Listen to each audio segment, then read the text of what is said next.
Good evening, ladies and gentlemen. Welcome to day 2 of the final session of the 2013 IPC Swimming World Championships. Bonsoir, mesdames et messieurs, bienvenue à cette deuxième journée de finale pour les championnats du monde IPC 2013. And now, please welcome to the pool deck the official sporting session. Mesdames et messieurs, veuillez maintenant s'il vous plaît accueillir les officiels pour cette soirée finale.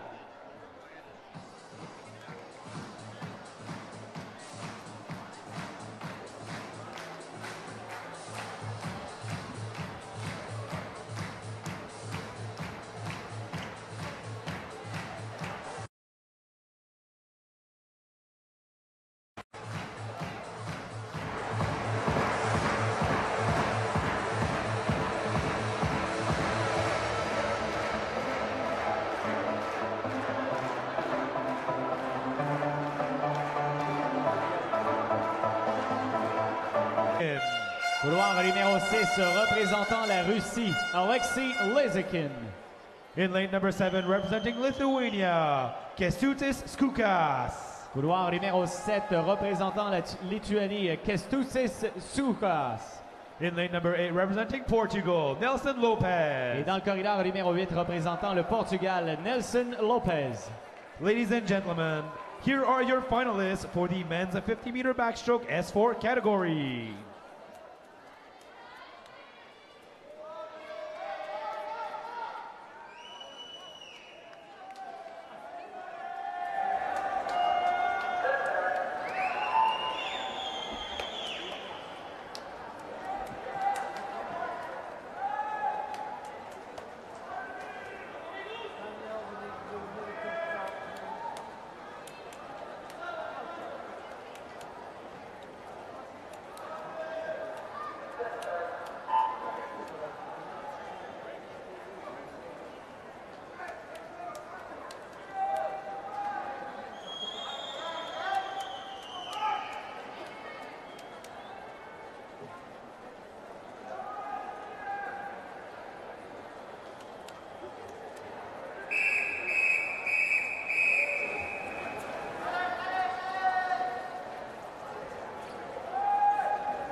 The times on the scoreboard are official. Congratulations to Juan Menezes, world champion for the men's 50-meter backstroke S4 category. Les résultats sont maintenant officiels. Félicitations à Juan Menezes du Mexique, champion du monde 50 mètres de chez les messieurs, le 7.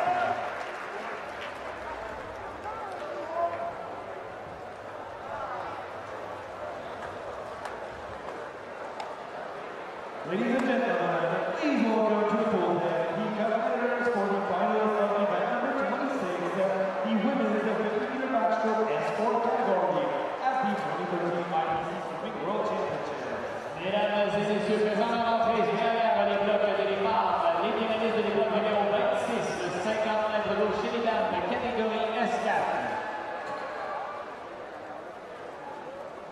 In lane number 1, representing Korea, Mik Young-jun. Couloir numéro 1, représentant la Corée, Mik Young-jun. In lane number 2, representing Sweden, Jenny Ekström. Couloir numéro 2, représentant la Suisse, Jenny Ekström. In lane number 3, representing Brazil, Dania Garcia. Couloir numéro 3, représentant le Brésil, Dania Garcia. In lane number 4, representing the Netherlands, Lisette Tunisian. Couloir numéro 4, représentant les Pays-Bas, Lisette Tunisian. In lane number 5, representing China, Bei Huang. Couloir numéro 5, représentant la Chine, Bei Huang. In lane number 6, representing Russia, Irina Kolmogorova. Couloir numéro 6, représentant la Russie, Irina Kolmogorova. In lane number 7, representing Mexico, Nelly Miranda Herrera. Couloir numéro 7, représentant le Mexique, Nelly Miranda Herrera. In lane number 8, representing Poland, Carolina Hammer. Et dans le corridor numéro 8, représentant la Pologne, Carolina Hammer. Ladies and gentlemen, your finalists for the women's 50-meter backstroke S4 category.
Following her, second place is Edina Garcia with a time of 53.74, and in third, the Chinese Bei Zhuang with a time of 53.81.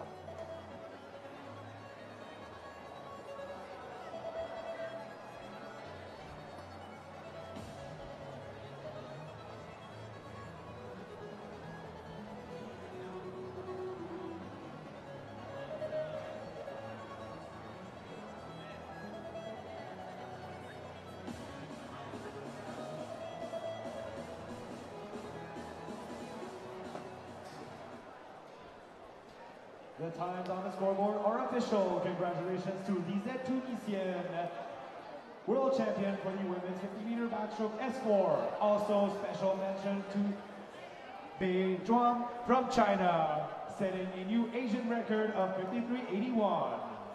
Félicitations à Lisette Tunisian, nouvelle championne du monde du 50 mètres gauche, catégorie S4 en 51-43 également, venant d'établir une nouvelle marque. Un nouveau record pour l'Asie, Bei Zhuang de Chine.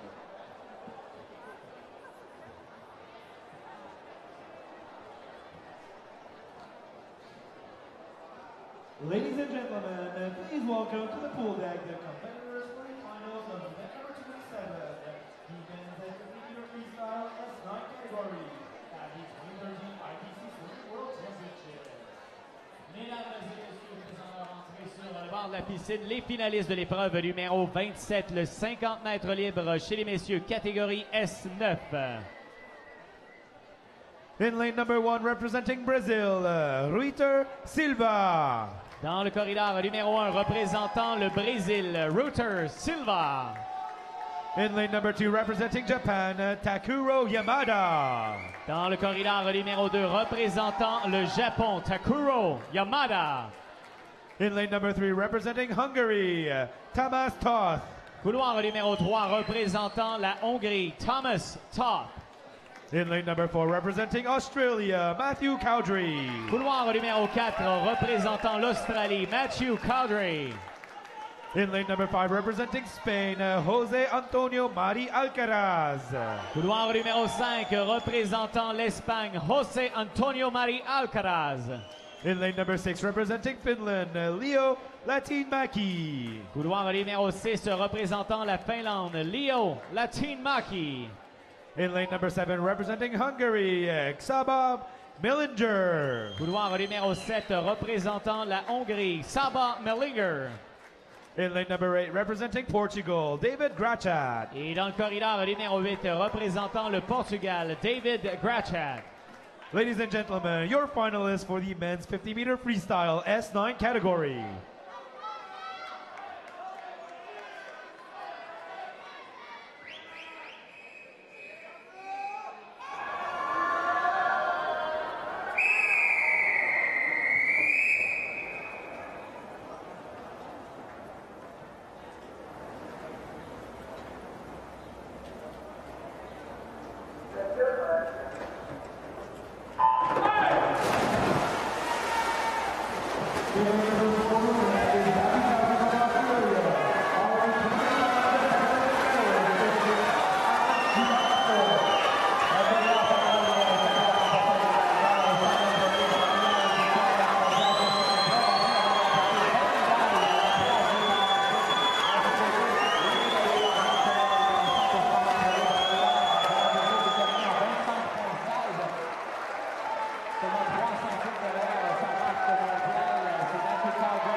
The times on the scoreboard are official. Congratulations to Matthew Cowdrey, world champion for the men's 50-meter freestyle S9. Les résultats sont officiels. Félicitations au nouveau champion du monde du 50 mètres libre chez les messieurs catégorie S9, Matthew Cowdrey.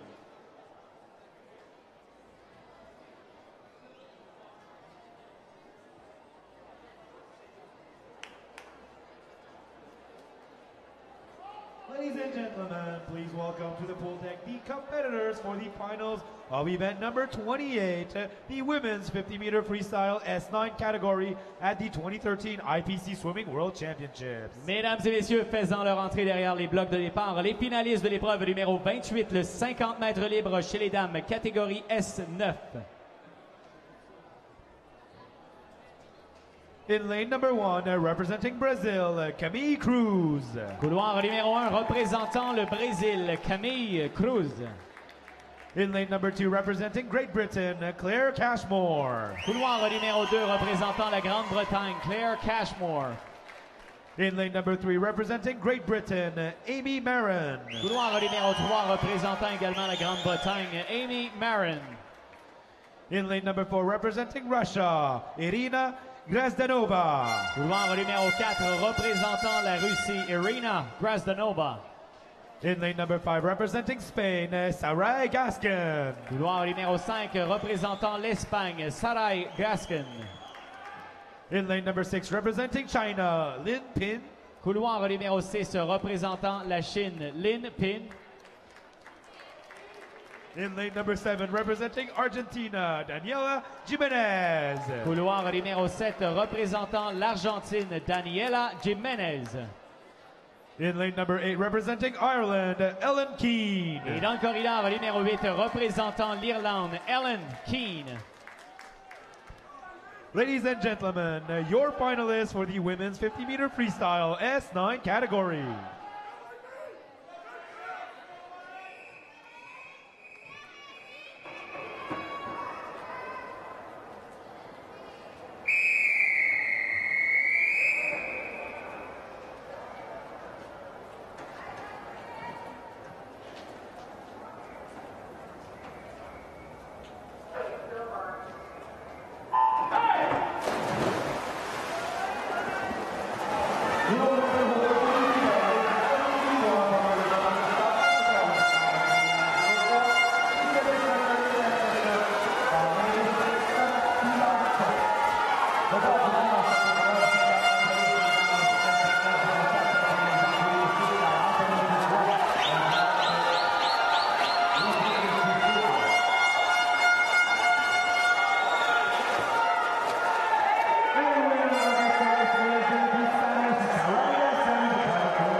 The times on the scoreboard are now official. Congratulations to Sarai Gaskin, world champion for the women's 50-meter freestyle S5 category. Les résultats sont maintenant officiels. Félicitations à Sarai Gaskin, nouvelle championne du monde sur l'épreuve du 50 mètres libre chez les dames S9.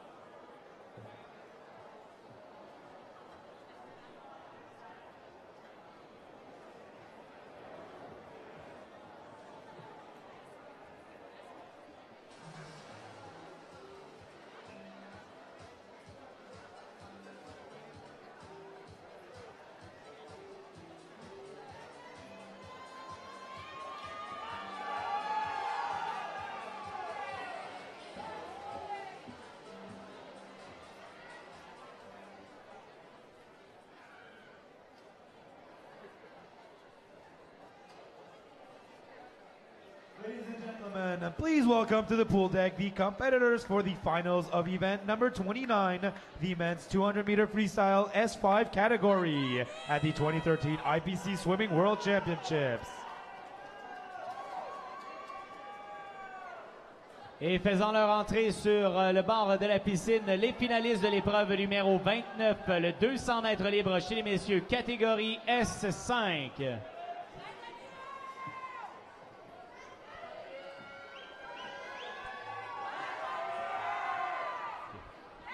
In lane number 1, representing Canada, Danielle Murphy. Couloir numéro 1, représentant le Canada, Danielle Murphy. In lane number 2, representing Japan, Takayuki Suzuki. Couloir numéro 2, représentant le Japon, Takayuki Suzuki. In lane number 3, representing Ireland, James Cully. Couloir numéro 3, représentant l'Irlande, James Cully. In lane number 4, representing Brazil, Daniel Diaz. Couloir numéro 4, représentant le Brésil, Daniel Diaz. In lane number 5, representing the United States of America, Roy Perkins. Couloir numéro 5, représentant les États-Unis d'Amérique, Roy Perkins. In lane number 6, representing Croatia, Matija Grubenic. Couloir numéro 6, représentant la Croatie, Matija Grubenic. In lane number 7, representing Denmark, Jonas Larsson. Couloir numéro 7, représentant le Danemark, Jonas Larsson. In lane number 8, representing Iceland, Horger Ingvarsson. Couloir numéro 8, représentant l'Islande, Horger Ingvarsson. Ladies and gentlemen, your finalists for the men's 200-meter freestyle S5 category.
The time on the scoreboard are official. Congratulations to Daniel Diaz, the world champion for the men's 200-meter freestyle S5 category. Les résultats sont maintenant officiels. Félicitations à Daniel Diaz, nouveau champion du monde pour l'épreuve du 200 mètres chez les catégories S5.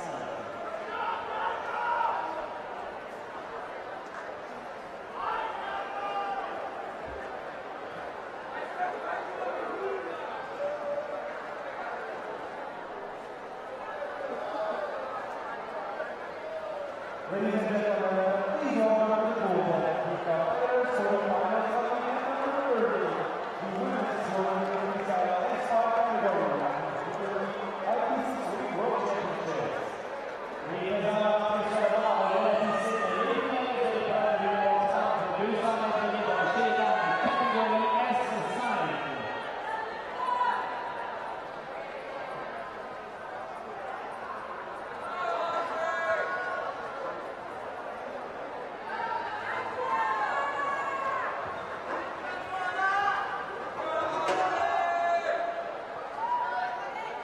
In lane number 1, representing Hungary, Reka Kezdi. Couloir numéro 1 représentant la Hongrie, Reka Kezdi. In lane number 2, representing Czech Republic, Katarina Liskova. Couloir numéro 2 représentant la République tchèque, Katarina Liskova. In lane number 3, representing the United States of America, Elisa Gilamas. Couloir numéro 3 représentant les États-Unis d'Amérique, Elisa Gilamas. In lane number 4, representing Norway, Sarah Louise Rung. Couloir numéro 4 représentant la Norvège, Sarah Louise Rung. In lane number 5, representing Israel, Inbal Pizarro. Couloir numéro 5 représentant Israël, Inbal Pizarro. In lane number 6, representing Brazil, Joana Maria Silva. Couloir numéro 6 représentant le Brésil, Joana Maria Silva. In lane number 7, representing Japan, Yuka Kawamura. Couloir numéro 7 représentant le Japon, Yuka Kawamura. In lane number 8, representing the Republic of South Africa, Adri Visser. Couloir numéro 8 représentant l'Afrique du Sud, Adri Visser. Ladies and gentlemen, your finalists for the women's 200-meter freestyle S5 category.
Montreal numéro 6 avant Joana Maria Silva, quand elle a remporté la bronze au 50 mètres de pion. Et entre ces deux dames, Montreal numéro 5, Inbal Pizarro, a remporté le bronze en 2012 lors des Jeux Paralympiques dans cette épreuve du 200 mètres libre chez les dames catégorie 5. La marque générale du tabac par 2,44 la centaine a été réalisée par Béatrice Rest de la France lors des Jeux Paralympiques de Sydney en 2000. Prenez devant le 64, Sarah Louise Long. Le 27 pour la deuxième position, qui va continuer par Inbal Pizarro. La troisième place en 1992. Montreal numéro 6, la brésilienne Joana Maria Silva.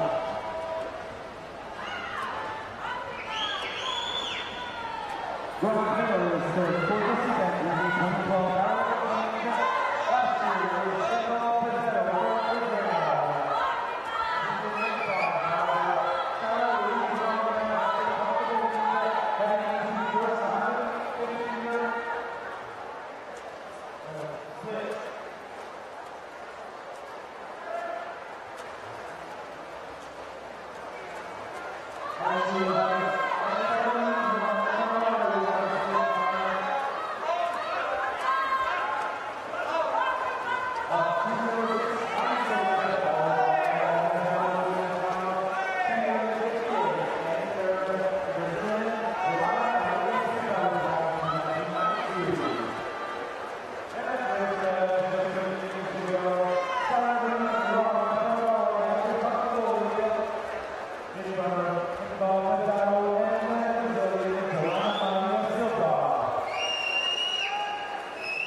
Approaching their wall first is Sarah Louise Rung, who's never lost the lead during this race.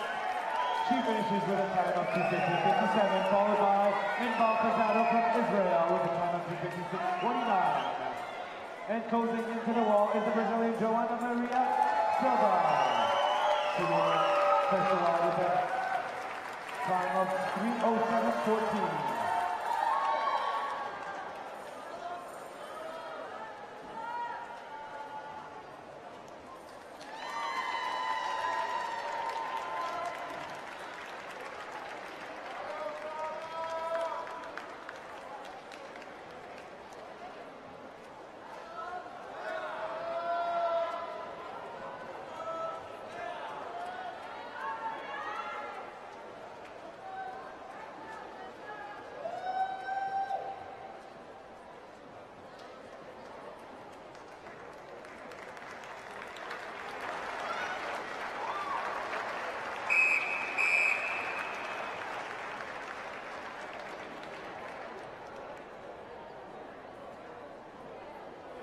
The times on the scoreboard are official. Congratulations to Sarah Louise Rung from Norway, world champion for the women's 200-meter freestyle S5 category. Félicitations maintenant, félicitations à Sarah Louise Rung qui remporte sa deuxième médaille d'or lors de ces championnats du monde de cette classe 200 mètres libre chez les dames catégorie S5.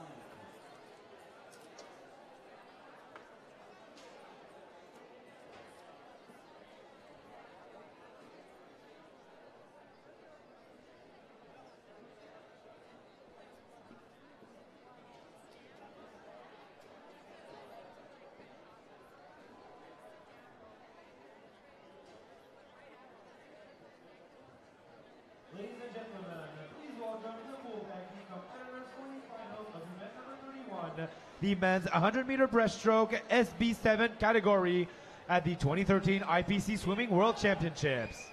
Mesdames et messieurs, faisant leur entrée sur le bord de la piscine, les finalistes de l'épreuve numéro 31, le 100 mètres brasse chez les messieurs, catégorie SB7.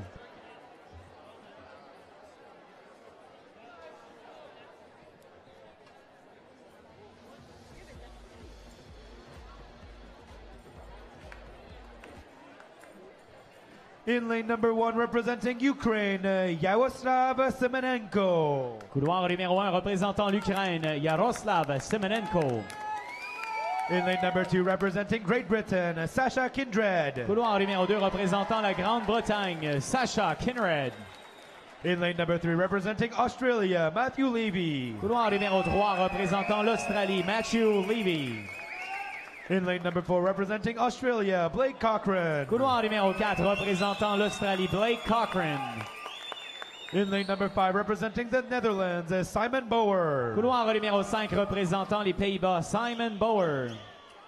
In lane number 6, representing Ukraine, Bohdan Reinenko. Couloir numéro 6, représentant l'Ukraine, Bohdan Reinenko. In lane number 7, representing Slovakia, Viktor Kameny. Couloir numéro 7, représentant la Slovaquie, Viktor Kameny. In lane number 8, representing China, Jia Hongguang. Couloir numéro 8, représentant la Chine, Jia Hongguang. Ladies and gentlemen, your finalists for the men's 100-meter breaststroke SB7 category.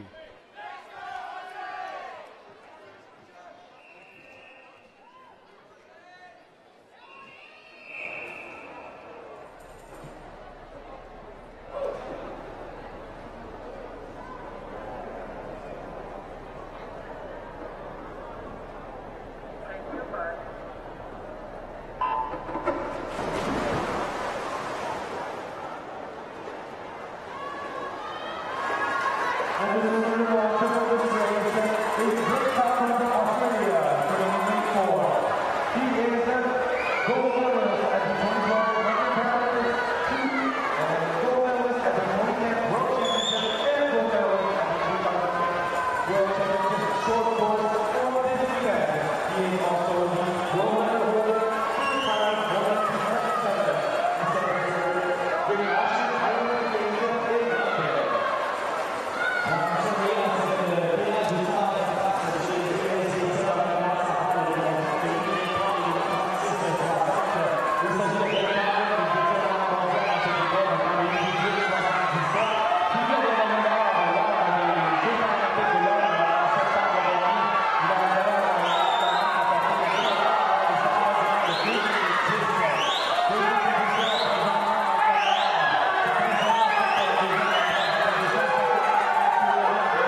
Den Braber.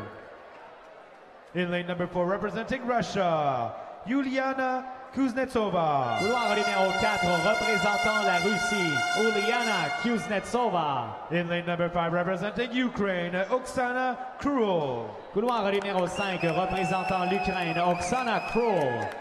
In lane number 6, representing Canada, Sarah Mehane. Couloir numéro 6, représentant le Canada, Sarah Mehane. In lane number 7, representing Finland, Mary McKinnon. Couloir numéro 7, représentant la Finlande, Mary McKinnon. In lane number 8, representing Hungary, Dorothea Baka. Et dans le corridor numéro 8, représentant la Hongrie, Dorothea Baka. Ladies and gentlemen, your finalists for the women's 100-meter breaststroke SB7 category.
The times on the board are now official. Congratulations to Uliana Kuznetsova from Russia, world champion at the 100-meter breaststroke SB7 final. Also special mention that she's just smashed the previous European record.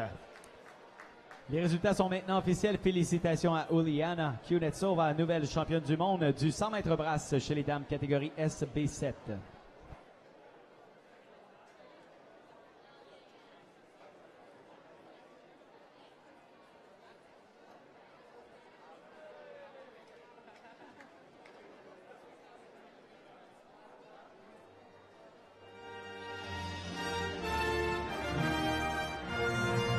Ladies and gentlemen, the victory ceremony for the men's 50-meter backstroke S4 category. Mesdames et messieurs, voici maintenant la cérémonie de remise des médailles du 50 mètres d'eau chez les messieurs catégorie S4. Please welcome the medalists. Veuillez s'il vous plaît accueillir les médaillés. The medals and gifts will be presented by Mr. Andrew Parsons, IPC Governing Board member, as well as Dr. Margot Mountjoy, FINA Bureau Representative. Les médailles seront remises par Monsieur Andrew Parsons ainsi que Dr. Margot Mountjoy. Bronze medalist representing Mexico, Gustavo Sanchez Martinez. Médaillé de bronze représentant le Mexique, Gustavo Sanchez Martinez.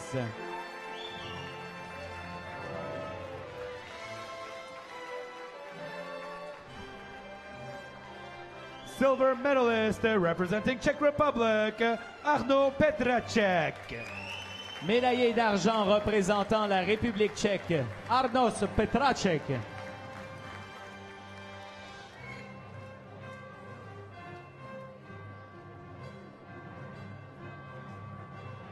Gold medalist representing Mexico, Juan Reyes. Médaillé d'or et champion du monde du 50 mètres d'eau chez les messieurs catégorie S4 représentant le Mexique, Juan Reyes.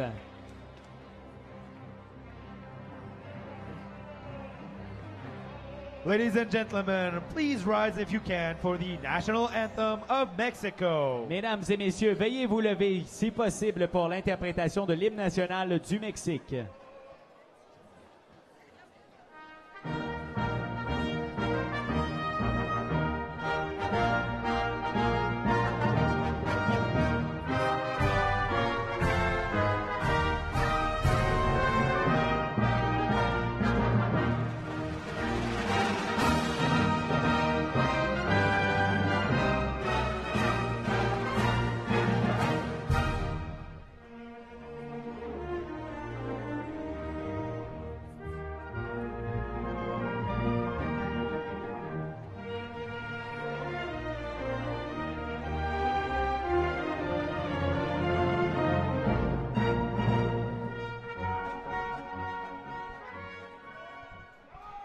Ladies and gentlemen, your World Championship medalist.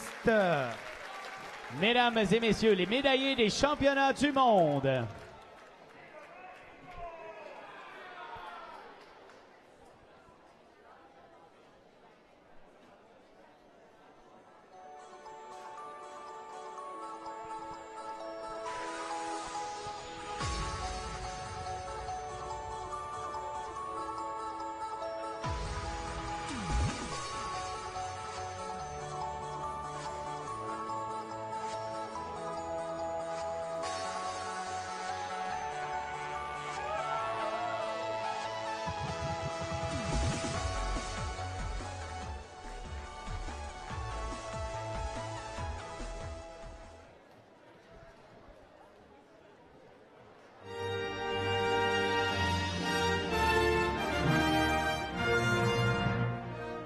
Ladies and gentlemen, the victory ceremony for the women's 50-meter backstroke S4 category.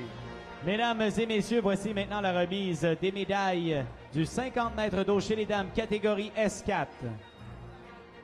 Please welcome the medalists. Veuillez accueillir les médaillés. Bronze medalist representing the People's Republic of China, Beizhuang. Médaillé de bronze représentant la République populaire de Chine, Beizhuang.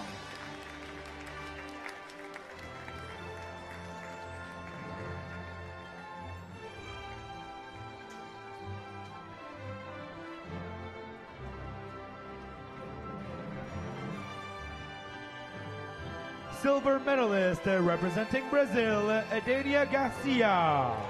Médaillé d'argent représentant le Brésil, Edenia Garcia.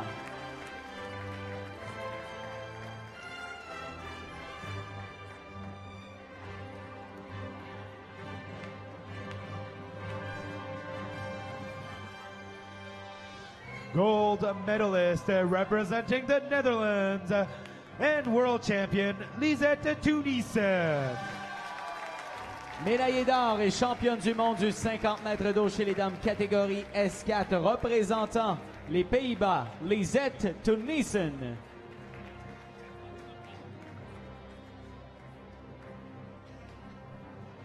Ladies and gentlemen, please rise if you can for the national anthem of the Netherlands. Mesdames et messieurs, veuillez vous lever si possible pour l'interprétation de l'hymne national des Pays-Bas.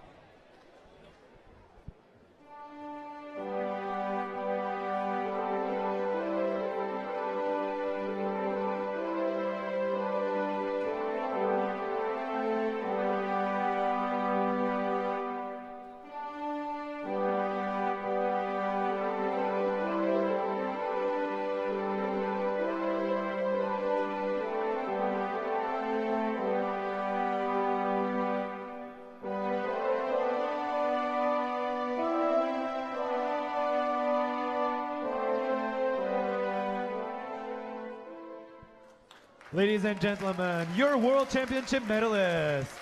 Mesdames et messieurs, vos médaillés des championnats du monde.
Ladies and gentlemen, the victory ceremony for the men's 50-meter freestyle S9 category. Mesdames et messieurs, voici maintenant la cérémonie de remise des médailles du 50 mètres libre chez les messieurs catégorie S9.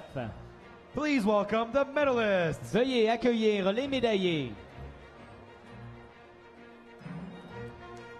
Bronze medalist representing Finland, Leo Latinmäki. Médaillé de bronze représentant la Finlande, Leo Latinmäki.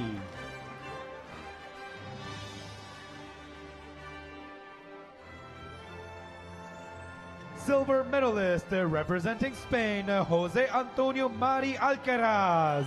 Médaillé d'argent représentant l'Espagne, José Antonio Mari Alcaraz.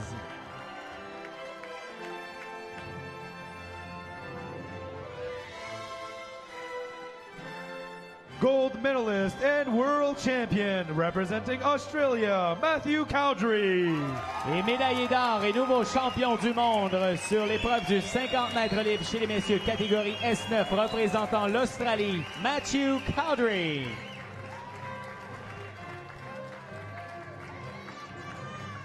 Ladies and gentlemen, please rise if you can for the national anthem of Australia. Mesdames et messieurs, veuillez vous lever si possible pour l'interprétation de l'hymne national de l'Australie.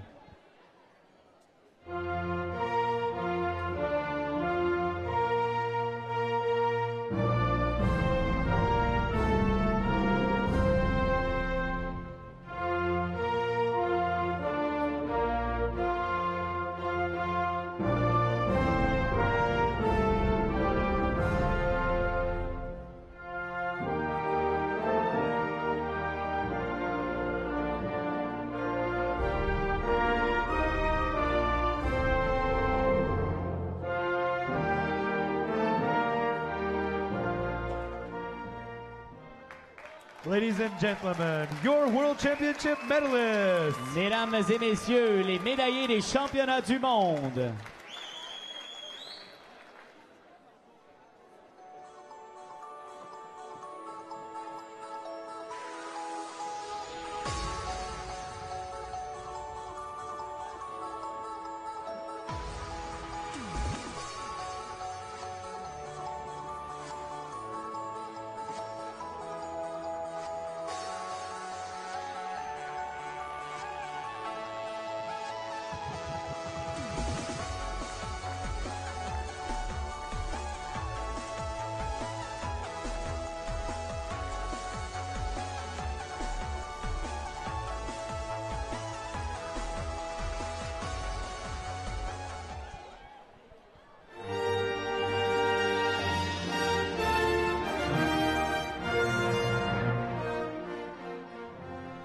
Ladies and gentlemen, the victory ceremony for the women's 50-meter freestyle S9 category. Mesdames et messieurs, voici maintenant la cérémonie de remise des médailles du 50 mètres libre chez les dames catégorie S9. Please welcome the medalists. Veuillez accueillir les médaillés. Bronze medalist representing the People's Republic of China, Lin Ping. Médaillé de bronze représentant la République populaire de Chine, Lin Ping.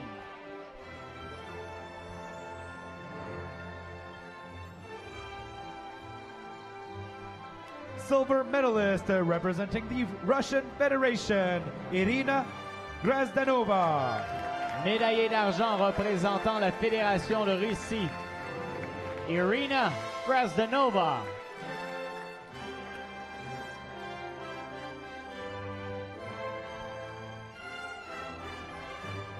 Gold medalist and world champion representing Spain, Saraya Gasca. Médaillée d'or et championne du monde du 50 mètres libre chez les dames S9 représentant l'Espagne, Saray Gascon.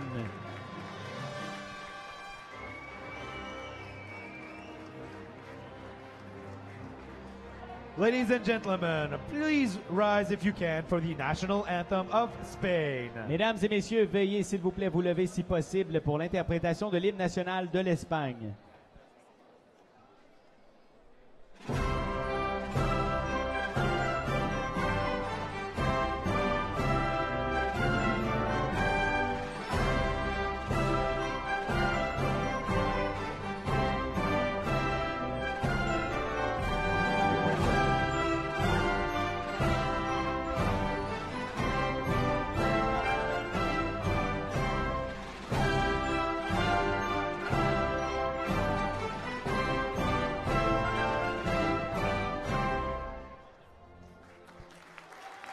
Ladies and gentlemen, your World Championship medalists.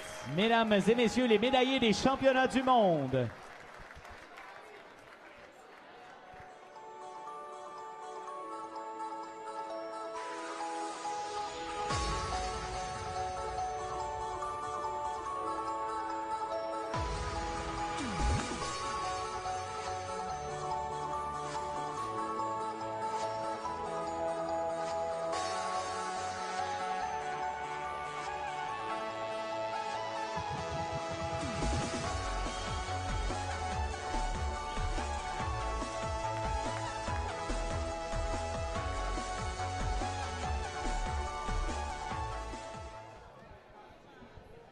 Ladies and gentlemen, please welcome to the pool deck the competitors for the finals of event number 33, the men's 400-meter freestyle S10 at the 2013 IPC Swimming World Championships. Mesdames et messieurs, marchant derrière les blocs de départ, les finalistes de l'épreuve numéro 33, le 400 mètres libre chez les messieurs, catégorie S10.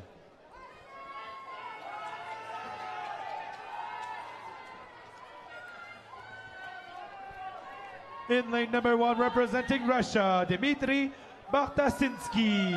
Dans le corridor numéro 1, représentant la Russie, Dmitry Bartasinsky. In lane number 2, representing the Netherlands, Olivier Victor van der Voort. Couloir numéro 2, représentant les Pays-Bas, Olivier Victor van der Voort. In lane number 3, representing Canada, Isaac Buckley. Couloir numéro 3, représentant le Canada, Isaac Buckley. In lane number 4, representing the United States of America, Jan Jared Silverman. Couloir numéro 4, représentant les États-Unis d'Amérique, Ian Jared Silverman. In lane number 5, representing Great Britain, Robert Welborn. Couloir numéro 5, représentant la Grande-Bretagne, Robert Welborn. In lane number 6, representing Ukraine, Maxim Asayev. Couloir numéro 6, représentant l'Ukraine, Maxim Isayev. In lane number 7, representing Argentina, Bruno Lemaire. Couloir numéro 7, représentant l'Argentine, Bruno Lemaire. In lane number 8, representing Portugal, Emmanuel Gonçalves. Et dans le corridor numéro 8, représentant le Portugal, Emmanuel Gonçalves. Ladies and gentlemen, your finalists for the men's 400-meter freestyle S10 category.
The times on the scoreboard are official. Congratulations to Jan Jarrett Silverman from the United States of America, world champion for the men's 400 Freestyle S10 category.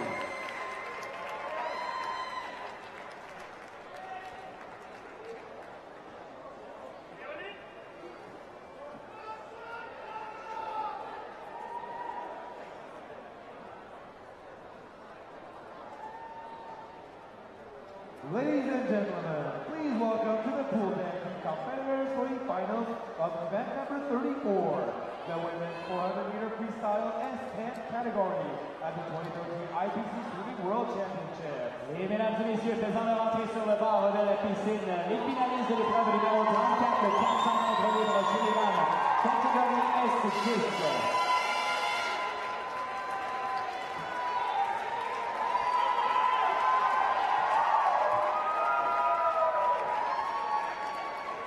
In lane number 1, representing the Netherlands, Marije Oosterhuis. Couloir numéro 1 représentant les Pays-Bas, Marije Oosterhuis. In lane number 2, representing France, Anaëlle Roulet. Couloir numéro 2 représentant la France, Anaëlle Roulet. In lane number 3, representing Poland, Oliwia Jablonska. Couloir numéro 3 représentant la Pologne, Oliwia Jablonska. In lane number 4, representing France, Elodie Laurenti. Couloir numéro 4 représentant la France, Elodie Laurenti. The French swimmer next to her. What a welcome for Aurélie Rivard from Canada. Tully Kearney from the Rivard of Canada straight into the lead there, but Elodie Laurenti has looked so good at these championships. She is going to be very, very tough to beat, the French swimmer. And maybe she can try to challenge the long-standing world record held by Katarzyna Polak of Poland, set in the Beijing Paralympic Games in 2008.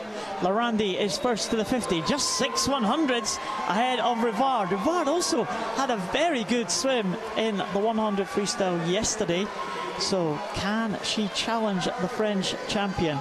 It's going to be a real battle for the bronze medal position as it stands at the moment. Tully Kearney going well, Jablonska from Poland in lane 3 and Anaëlle Roulet from France in lane 2. So all to play for as they come to the first 100. And the two in the middle. This is going to be a race. Rivard ahead of Laurenti at the 100 mark.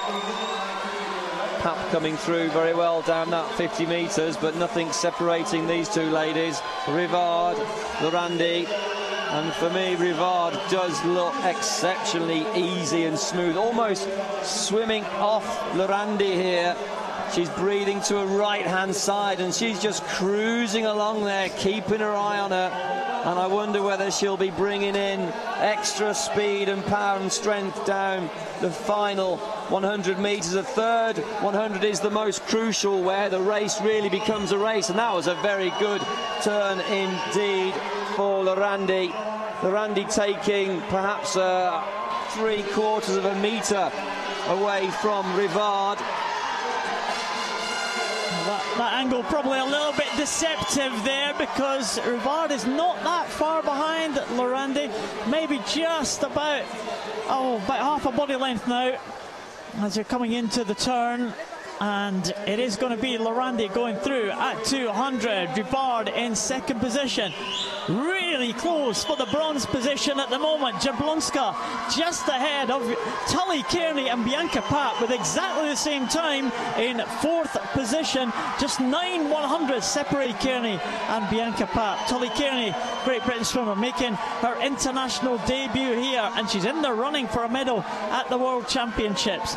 It doesn't look like it's going to be gold and silver though, because Elodie Laurenti and Aurélie Rivard have got that sewn up at the moment with just 150 to go. Can the Canadian get back on terms here? 0.75 of a second. Rivard now, to the delight of the crowd, making a move to try and come back on Lorandi. Well, Pap having the swim of her life, only qualified at 4:56.07, but now in a strong bronze position. But this is going to be a real cat and dog fight down the final 100 metres.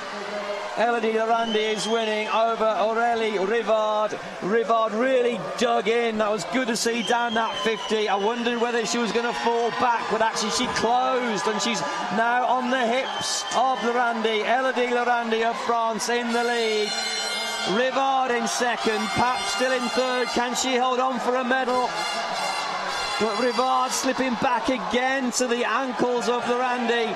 Can she dig in this turn into this turn section? Can she come out the turn and increase the power, increase the speed of that 6-beat leg kick? She's trying to kick as hard as she can. She finds it more difficult to kick compared to her other competitors. And look at the kick of Elodie Lorandi. She is going to take gold as Rivard does slip back. That 6-beat leg kick, speed and strength endurance, beats the rest of this field. And look at the clock, 2 meters to go, and it is a new world record. 4:32.79. What a fantastic final 70 meters really for Elodie Lorandi. The bronze does go to Turley Kearney of Great Britain. Pap fell away. The silver, unofficially of course at the moment, going to Rivard of Canada. They'll be pleased with that. What a brave fight she gave. And there's the start. And a great reaction time and dive entry for Rivard of Canada. Up and servicing first, though, was Turley Kearney of Great Britain.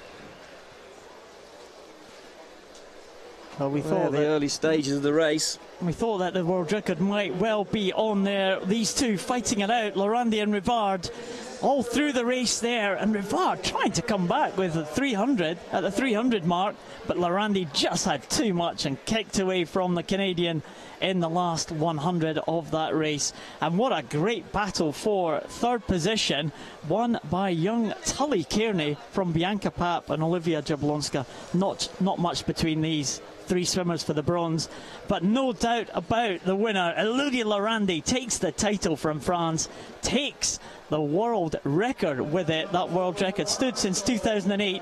It doesn't stand anymore. Elodie Lorandi is the world champion and a new world record time. It's silver to Canada, Aurélie Rivard. Tully Kearney takes a great bronze for Great Britain. Bianca Pap in fourth, Jablonska fifth, Roulette in sixth. In seventh position, it's Oosterhuis, and in eighth, Meng Zhang.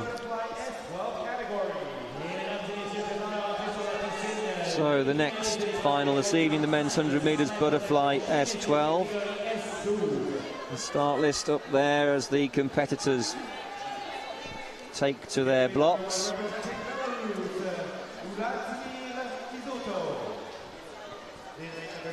Izatu goes in lane number 1 for Belarus. Punko, Sergei Punko of the Russian Federation, 60.9, a comfortable swim this morning. He goes next to Shuparov, and next to him Makarov of the Russian Federation. Stavrovsky in 5 for the Ukraine. James Clegg of Great Britain, he goes in lane 6. Only 2 guys swam inside the 60-second barrier this morning. Well, there's Omar Font of Spain, and Tucker Dupree of the USA completes the lineup in lane number 8. World record held by Roman Makarov from Belarus, and that is actually the same man, Roman Makarov, now swimming for Russia. Slightly different name, so the world record holder goes in lane 4. But James Clegg there in the shot, the Great Britain swimmer in lane number 6. Made his Paralympic debut, James Clegg, at the London Games, and came away with a great bronze medal. 1 minute dead he went there in those London Games. But the champion in lane number 4 was Roman Makarov of Russia, a man who's been undefeated in major championships since the Sydney Games back in 2000. Can anyone beat the Russian in lane 4? It doesn't look like it at the moment. He leads into halfway. Chufarov in second, Tucker Dupre in third position, and Great Britain's James Clegg down in 6th at the moment. This is reminiscent of what he did in the London Games. James Clegg not having a good performance here this evening, but this man is.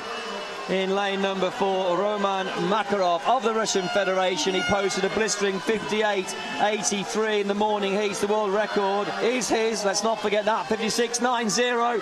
Oh, and it is going to be a new world record by 6/100ths of a second. 56.84. Roman Makarov from lane 4 and representing the Russian Federation takes gold. Fantastic inside the last 10 metres. Kept his composure for that new world record. Well, that's kind of standardised things now.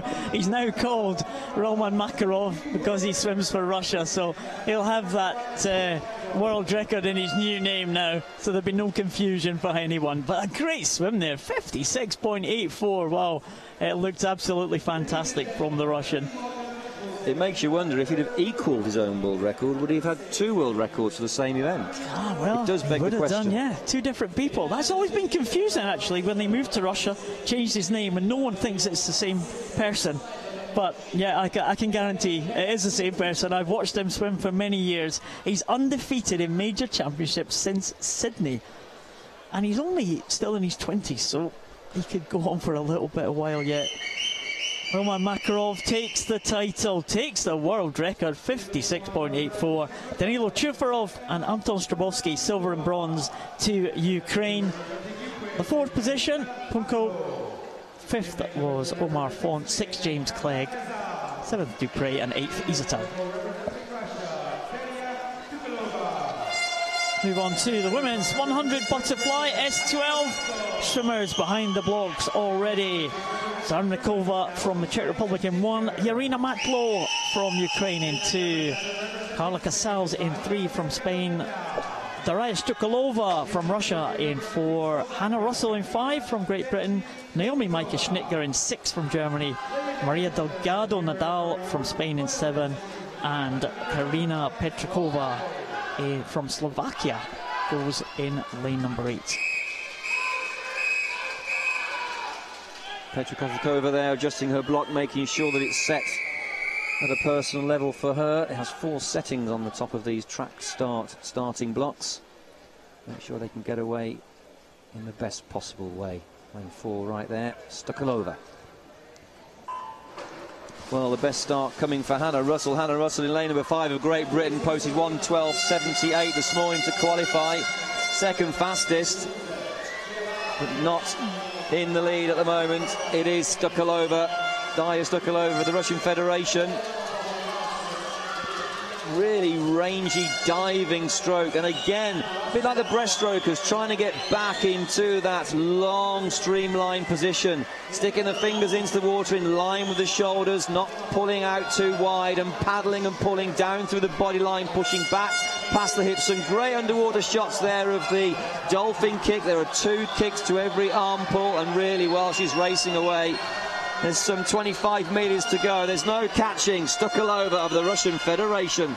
The S12 class, swimmers with a visual impairment, they've trained hard, they've stroke counted, they'll try and spot these finishes, try and spot the turns, but there's going to be no catching. Darya Stukalova, she is going to take another gold medal at these championships. An impressive swim from the Russian, just getting her finish wrong there, but Hannah Russell comes in for an excellent silver medal, probably the best she could have hoped for. 109.42 for Hannah Russell. Carla Casals from Spain gets in the 3rd position, 111.50, and that's a bronze medal for Spain. But there was no catching. Darya Stukalova, 105 6.39. Another impressive swim from this Russian. And there's the dive start. Certainly the fingertips hitting the water first came from Great Britain's Hannah Russell, but they're up first into a stroke was Schnittger in lane number 6, but into the lead there with that breakout stroke was Stukalova. And there's a start once again. Swimmers keeping the head down for the first stroke.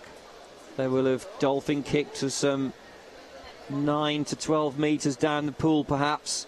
You're allowed to go to 15 metres and no further, hence the red disc at the 15-metre point down the pool. Swimmers will know exactly how many kicks to do to a certain point of measure. And as you say there, Paul, these competitors will know exactly how many strokes it is to the wall. They have got a visual impairment, well, Nick, so it's very difficult sometimes for them to spot it. And I just about got that. A little bit of a glide in. A little bit of a kick, I think. She realised since she wasn't quite there when she expected to be. She was, what, 8-10 centimetres short and stuck in that extra flight kick to keep the propulsion going. Stukalova takes the gold. Hannah Russell in second position and Carla Casals in third place.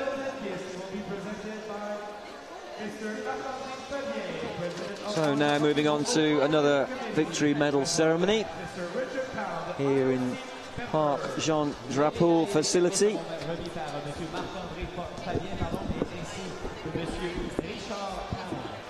Temporary covering over the swimming pool here. It's an outdoor facility.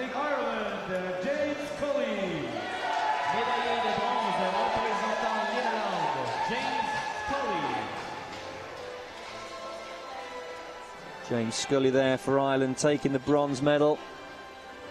Ireland having a good meet, all of their swimmers on form.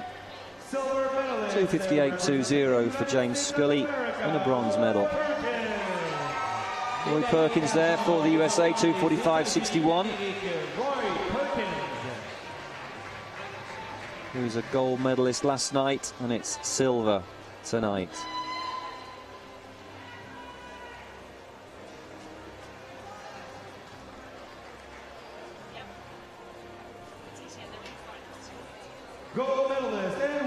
Gold medalist Daniel Diaz, well clear of the rest of the field, 2:27.83,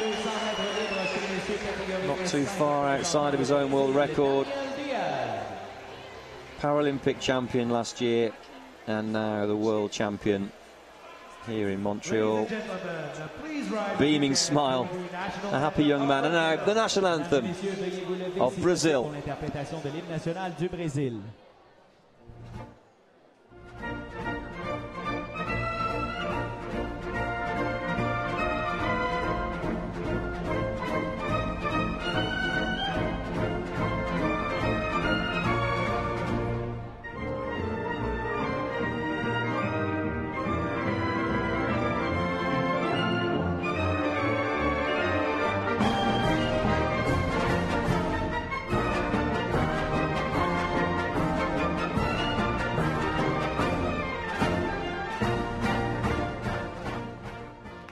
Ladies and gentlemen, your World Championship medalists. Mesdames et messieurs, pour médailler les championnats du monde.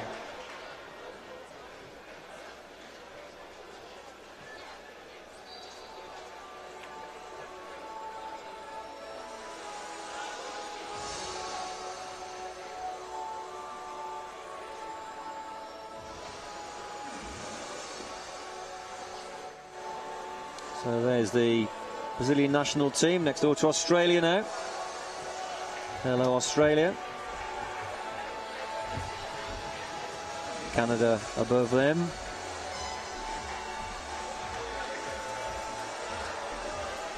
Just over 600 of the world's best swimmers here at these World Championships. Almost the exact same number that competed at London 2012. So now the women's 200 metres Freestyle S5 victory ceremony.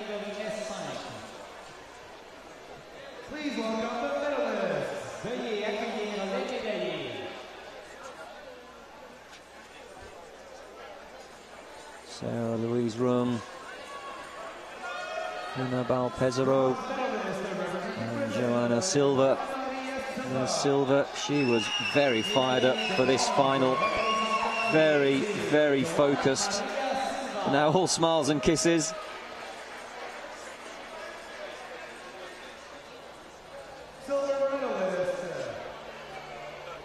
Representing Israel,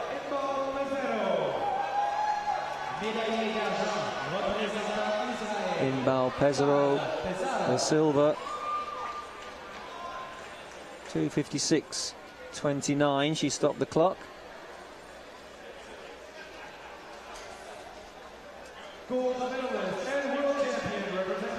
Excellent swim for her. And that lady epitomises excellence. Sarah Louise Rum of Norway, 2:50.57, takes gold.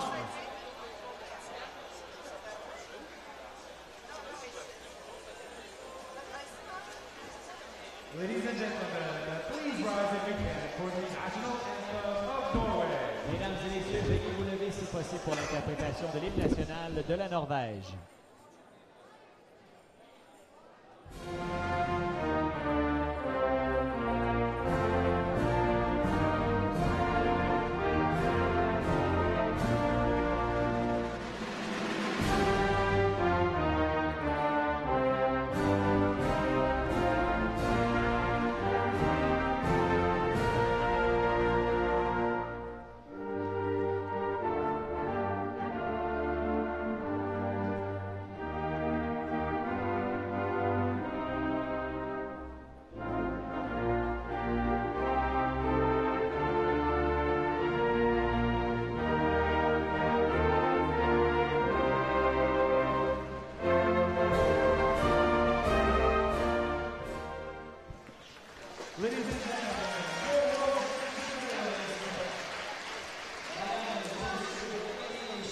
Sarah Louise Rum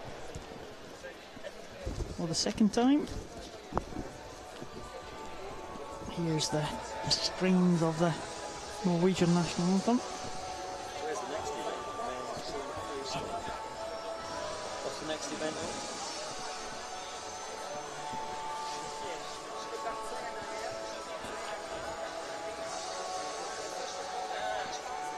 So we've got another couple medal presentations, 2 100 breaststroke presentations, and then move on to another 4 breaststroke events in the SB13 and the SB4 class.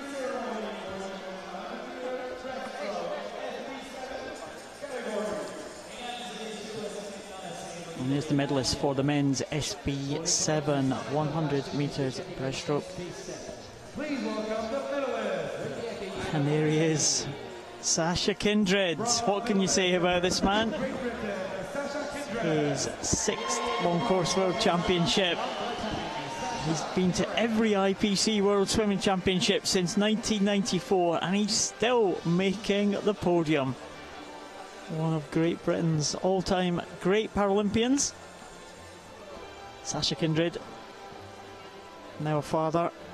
Silver medalist representing the Netherlands, Simon Boer. Big sigh from Sasha Kindred. And delight from the Netherlands team. Simon Boer from the Netherlands. And the European record time, 1:22.04, to claim that silver medal. Young man is coming through the ranks. Can he be the one to challenge this man? Paralympic champion. The world champion twice over, Blake Cochran.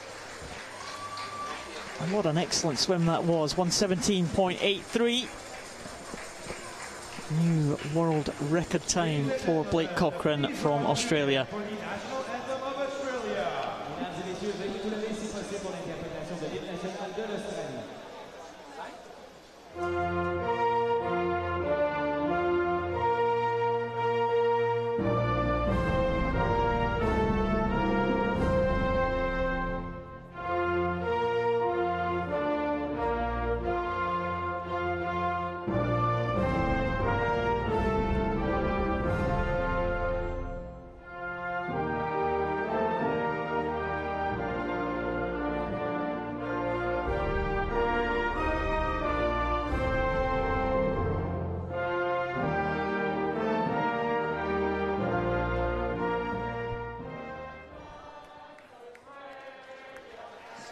Ladies and gentlemen, your World Championship medalist.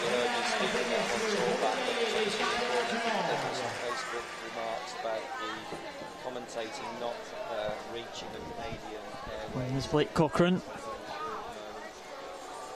Next to Simon Boer and Sasha Kindred.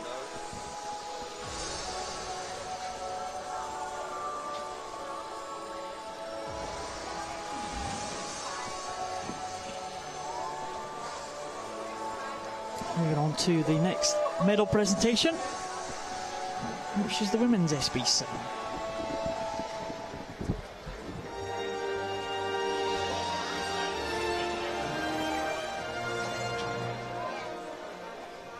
Ladies and gentlemen, the victory ceremony for the women's 100-meter breaststroke SB7 category. Mesdames et messieurs, voici maintenant la cérémonie de remise des médailles du 100 mètres brasse chez les dames, catégorie SB7. Please welcome the medalists. Veuillez accueillir les médaillés.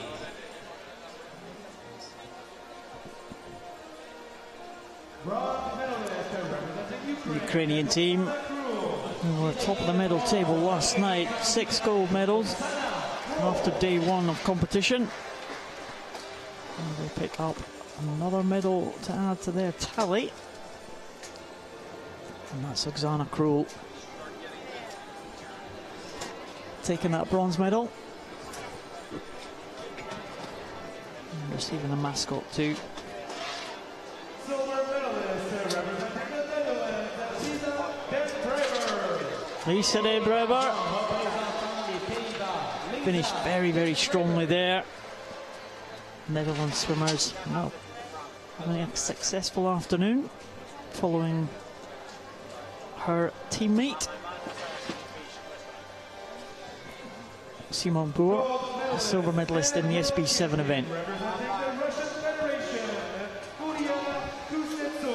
But Kuznetsova from the Russian Federation, she led from the start. Lisa De Brever came back in the closing stages, but didn't have enough to catch the swimmer from the Russian Federation.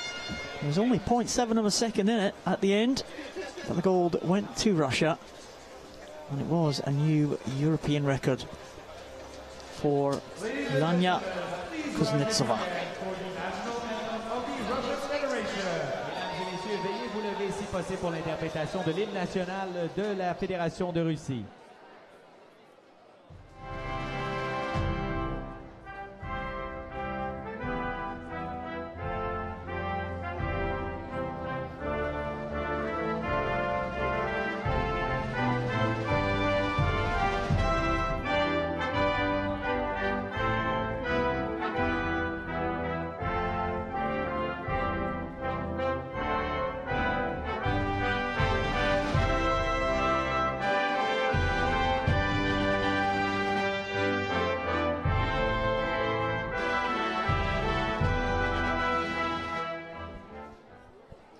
Ladies and gentlemen, your World Championship medalist. The Russian national anthem heard once again here at this Parc Jean Drapeau Aquatics complex here in Montreal. And do remain with us for the closing events of the evening, and of course tomorrow night. Tell all your friends and family about www.paralympicsport.tv. There's been 10 World Championships this year for Paralympic sport. Well, this, the men's 100 metres breaststroke SB13. There really is only one stroke, and that's breaststroke. The most technical of all the strokes. It's the most important stroke, and that's why there's an extra letter there, SB. Swimming, S representing swimming, B for breaststroke 13. So the higher the classification, 1 to 14, these swimmers will have a visual impairment, and they'll be able to follow the black line marker at the bottom of the pool, and they'll have a level of vision. They'll be able to see light, distinguish between light and dark. Sean Russo goes into Mikhail Zimin in 3. And Alexei Fedina, I love watching this man swim breaststroke. He's a world record holder in a very impressive 103.91. Daniel Sharp from New Zealand, can he challenge the big Ukrainian in lane 4? Roman Dubovi from the Russian Federation in 6. And the man in the outside lane, Petar Prundaru from Romania in lane 7. Just 6 swimmers in this final. Fednia really is impressive when it comes to the art of breaststroke. Alexei Fednia. It wasn't so long ago that Great Britain took a gold medal at the Olympic Games 1980 in the name of Duncan Goodhue with 63 seconds, and Fednia can swim 63 seconds, so closing the gap on able-bodied sport, really showing off his ability here in the men's 100 metres breaststroke, and away nicely. Look at the distance travelled under the water, my goodness. Set the world record in Berlin on the 4th of July 2011 when he took the European title, and a full body length clear of Sharp. Sharp just about in second. Zimin looking good in lane number 3. Just one lane down from Fednia. Looks like Zimin was longing to the touch, but he's there. 174 though. Sharp almost 2 seconds down on Fednia. 29.77. Well, I can tell you can swim 62 seconds off that. The world record is on, and this man continues to power away. He's just about spot on the split that he was when he set that world record. Alexei Fedina from Ukraine coming in. Look at that stroke, keeping it long, keeping the power going right into the last 5. The record stands 103.91, and it's gone 103.58. Alexei Fedina, what a display of breaststroke from the Ukrainian swimmer. He slices half a second off nearly from the world record. 103.58 for Fedina from Ukraine. Absolutely. 29.77. I've actually seen competitors swim 61 off such a fast split time. I for sure believed he'd knock in a 62, just slips away a little bit to 63.58, but it won't be long before this man perhaps gets down to 61 seconds. Forget the 62s, because he could have done that tonight. It was a world record though by half a second, and a great gold medal. Went very deep on the dive start, but that's because he needs to go the distance. The deeper you go, the further you can go, but you need the power to travel at speed and get back up to the surface. Changing body angles underwater all the time to get to the surface quickly and not decelerate. But look at the muscles on top of muscles there across the shoulders of this world champion, Alexei Fednia of the Ukraine. That was excellent swim there. 63.58. Silver medal looks like it's gone to Zimin from Russia in 67. And Roman Dubovi takes the bronze, just 2 100ths behind Zimin. Daniel Sharp, well, he must have tied up there for New Zealand for 4th position. Russo in 5th, and Prundaru in 6th. He did well there, Paul, because the official result line was only up for barely a second or two as we move on to the women's 100 metres breaststroke SB13. Ruta goes in lane 1 for the USA. Schmidt goes in 2 for Canada. Rhea Schmidt, lots of support for her. Roos Malin goes in 3 for Australia. Krauso goes in 4 for Germany. Young right there. Colleen Young goes in 5 for the USA. Balashova goes in 6 for the Ukraine. Gomez Bertelli in 7 for Spain.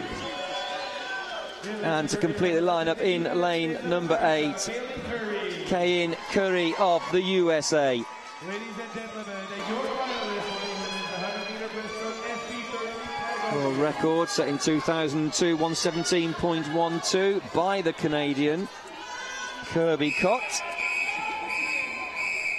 So quite an old world record, some 11 years old almost. Actually 12 years and probably about 4 days.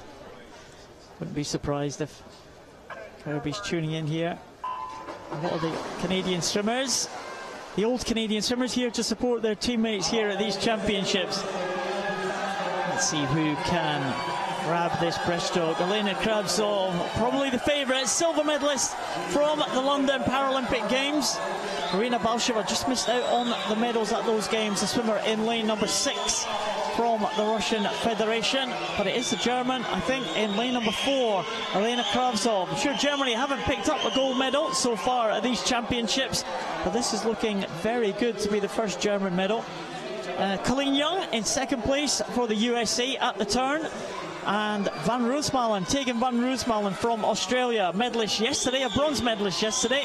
She's in bronze medal position at the moment, Tegan Van Roosmalen, but Elena Kravtsov has a good start, and she's continuing that as she comes to the 25-metre marker. Young having a very good swim, still in second. It's a real battle for bronze though between Roosmalen and Balashova. But Elena Krozo from Germany in lane 4. Not too far away from the finish now, about 8 or 9 metres. There's the finish line. As she comes into the picture now on here, 3 strokes from a gold medal. She's going to take it, 1:20.43. Elena Krozo of Germany is the world champion. In second place, Colleen Young of the USA, 1:23.05. With 1:24.34, the bronze does go to Roosmalen of Australia. There's the dive start. Elena Kravtsov was never really headed. Some good work underwater from these breaststrokers. Well, you're a member of the Breaststrokers Union, Nick. You love watching this stroke. I do. I swam breaststroke for many years myself in representing Great Britain, and the technicalities of the stroke, well, we'd sit here till midnight, so I won't go into those details, but it is the most technical stroke of all the 4. There's so much can go right, but so much can go wrong.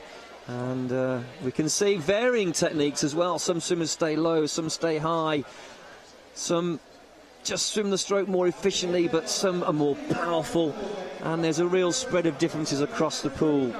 And of course in this event it is the S13 class, the SB13, the B signifying breaststroke. The swimmers have all fully functioning limbs, not like the swimmers in the S1 to 10 class, a visual impairment only, so they can have very similar techniques to the able-bodied swimmers.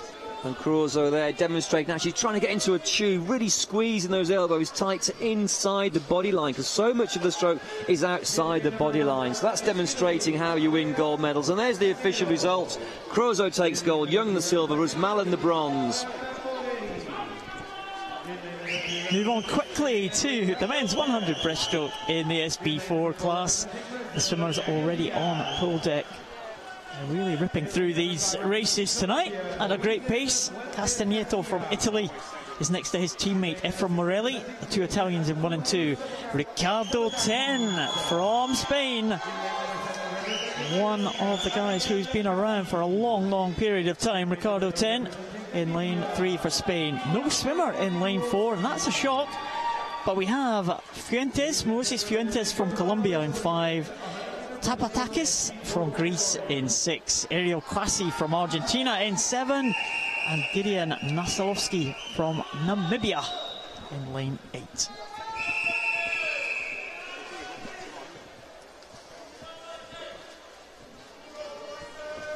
So Daniel Diaz, world record holder now, he was due to take the start here, but there's no swimmer in lane 4, so that's really opened the door for Moses Fuentes Garcia in 5 and Ricardo Ten in 3. We'll have to find out why Diaz has not come to the start. Already a gold medalist this evening with a beaming smile not too long ago, so that's a real surprise, but these swimmers taking advantage of that. And really out clear into the lead at the moment. Lane number 3, Ricardo Ten, but being chased down in lane number 5 by Fuentes of Colombia. Fuentes now into the lead. And in lane number 6 going well is Tapasakis of Greece. So lane number 5. Fuentes turning first in 44.38. Sapatakis in a strong second place position. almost a full half a second ahead of 10, but 10 very good there underwater. Closest to us with the blue hat, but that man is the leader. Fuentes chasing down the gold medal, but it's going to be very tight inside the closing stage as they start to bunch up. Yeah, Ricardo 10, he was a champion from Beijing. He was a champion in the 2006 World Championships. Moses Fuentes Garcia from Colombia. I don't think Colombia have ever had a world champion in the IPC World Championships, but he is being challenged by Antonios Tapatakis from Greece. All three of these swimmers coming in together. Is it going to be the first ever gold for Colombia? I think it is. 136.91. The gold has gone to Fuentes Garcia from Colombia. Only half a second ahead of Ricardo 10, the Paralympic champion from 2008, and Tapasakis from Greece. What a swim he had to come through for the bronze medal position. Those three swimmers absolutely together, but Colombia, what a championship they're having. The champion, the world champion, Moses Fuentes Garcia. Swimming 100th of a second faster than he did this morning. Delighted to get that one in the bag. Zapatakis there having the swim of his life. You can see how he's really diving down and trying to get some undulating rhythm like a dolphin, really. Has much higher hips than the other swimmers, and that helps create his own wave, and he can stay high in his own wave and get propulsion off that. So some great technical skills there from Zapatakis to take him into the medals. We can see there the clear demonstration of the hips popping up, and we do call it hip popping in breaststroke. It's an undulating stroke, and so good technique from him. But Fuentes, well, a great performance, taking advantage there of a spare empty lane of lane 4. Daniel Diaz, we wonder where he is. Very strange indeed. But you've got to be in it to win it. And the gold goes to Colombia. Absolutely. And these guys with limited use of the lower limbs or multiple amputees like Ricardo 10. And look at that. Moses Fuentes Garcia wins gold for Colombia. What a fantastic performance. I don't think I've ever heard the Colombian national anthem. We're about to later. Great performances as the final swimmer, the Namibian swimmer, Gideon Nasilowski. It's great to see some of these countries which you never see at international competitions normally. The Namibians with a couple of entrants here. And Gideon Nasilowski doing enough to compete in this final. Again, you can see his disability very much affected in his arms. And obviously Moses Fuentes' lower limb disabilities. And Tapasakis did very well there for the bronze medal. There's the official result. Moses Fuentes Garcia takes the gold for Colombia. Ricardo 10 second. Tapasakis for Greece takes the bronze medal. 4th Morelli, 5th Kwasi, 6th Castagneto, and 7th from Namibia, Nasilowski. Nasilowski delighted there, getting the acclaim of the crowd there as he finishes. As we move on to another breaststroke event, the women's 100 metres breaststroke SB4. Prologivia in lane number 4 for the Ukraine. Really dominating this event for many years now.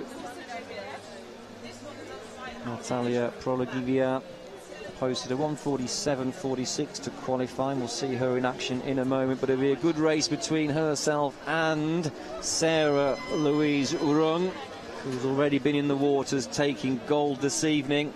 So she wants to take a suitcase of them back home to Norway. But Prologivia, can she stop her? I do remember European Championships a couple of years ago. These two came across each other. They traded the world record in the heats, and Sarah Louise Urung broke the world record in the final.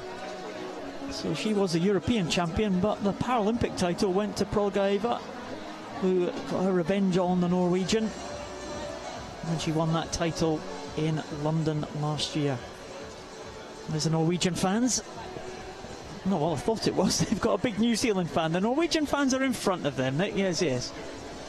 That's a Norway flag, isn't it? I thought he fell asleep for a moment there, Paul. Yeah, right, yeah. Never, he says. You live for swimming. Yeah, look, there, yeah, look, that's a Norwegian flag if I ever saw one.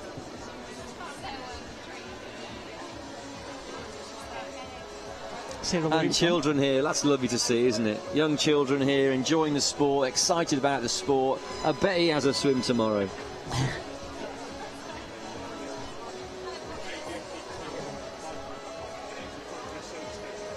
We're probably ahead of schedule, I would guess, and that's why we've got just a little bit of dancey music popping around the airways at the minute.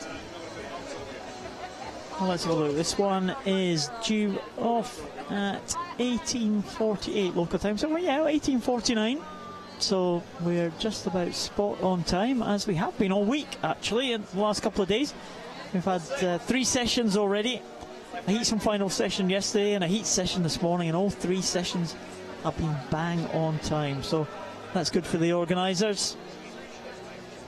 And it's good for you viewers at home as well. As you can see the schedule of events, and roughly when the swims are going to happen. And there's been no big delays as there has been in previous championships. These waters 3 metres deep. Big beefy anti-wave lane ropes to keep the waters very still. The deeper the pool, the faster the pool, the colder the water, the faster the water, but there has to be a minimum temperature, minimum size anti-wave lane ropes, and a certain specification for the starting blocks as well. So fine facility, producing fine performances as the competitors do enter the pool side now for the women's 100 metres breaststroke SB4. That was Go there, who will be swimming for Singapore in lane number 1. All 8 now across the pool side, taking to their respective positions behind their starting blocks. In lane number 1, representing Singapore, Teresa Go, experienced Singapore swimmer. Giretta from Italy. In second position, Natalia Chavel. That's not Natalia Chavel, that's Izato. One of the Belarus swimmers we saw earlier tonight. Natalia Prolgaeva, the world record holder, in 4, next to her great rival, Sarah Louise Rong from Norway. She means business, I think. Alice Hyeosung Liu from Chinese Taipei goes in lane 6. Antoniadou from Greece goes in lane 7. And Kathleen Engelhardt. We've seen some experienced swimmers here at these championships. Sasha Kindred was one of them previously. Kathleen Engelhardt must have a rival of the record of Sasha Kindred. She's been certainly around since the 1990s. Sarah Louise Rong. What can she do? We'll see again swimmers in these lower numerical classifications employing all sorts of different starts. We see the seated start there for Natalia Chavel in lane 2, and also Giulia Giretta in lane 2, Giulia Giretta, and Chavel in lane 3. Some swimmers in the water. The 2 favourites, Prolgaeva and Rong, starting from the water. It's whatever is best for the swimmer, whatever they can gain the most advantage from at the start. As we've seen in some of these earlier races, yesterday and today, the start can be all important because it can all come down to matters of hundredths of a second when they get to the final stages. Prolgaeva, quickest away, just ahead of Sarah Louise Rong. The 2 favourites now heading up the first length, and probably in 3rd position is the swimmer from Chinese Taipei, maybe, Alice Hao Hong Lo. But the favourite, Natalia Prolgaeva, the world record holder, set that world record by winning the Paralympic title in London last year. Coming into the turn now, and just about ahead of Sarah Louise Rong. As expected, this is going to be a fight to the finish here. You see them both using their arms, really no use of their leg. Just a little bit of reflex there from Prolgaeva, swinging round, using the arms for the turn, and Rong probably got the best turn there.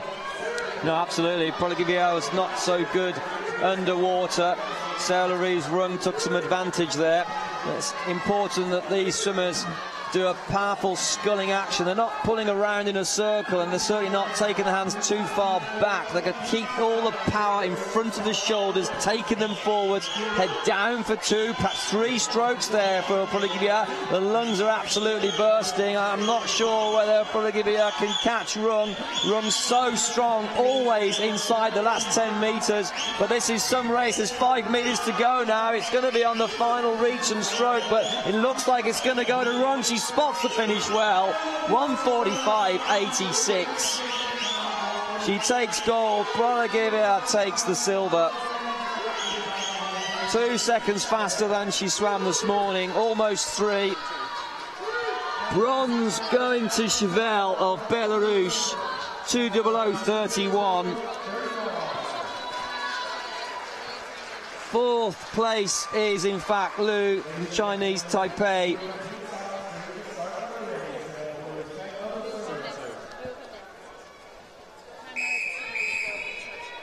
Sarah Louise Strong celebrating there. Oh boy, that hurt, that breaststroke there. She always has a fantastic battle against Natalia Prologivia in this SB4 breaststroke. The two of them were going head to head. They knew it. They would have expected each other to be right next to each other there. Natalia Prologivia with the best start. She gets there about half a body length on the start ahead of Sarah Louise Strong. And as they came to the turn, well, you see the technique here. Just using the arms, swinging the legs underneath. No propulsion at all from the legs for those two swimmers. All arm movement, pushing themselves around and trying to catch the water as they come out of the turn to get their momentum up again. And the best turn was certainly Sarah Louise Strong. She had the best second 50 on that race. That's the 25-metre marker, just going under the false start rope there. And at that time, Rung with the dark blue cap of Norway ahead of the Ukrainian Natalia Prologivia, and that's the way it stayed, just marginally ahead, less than a second in it.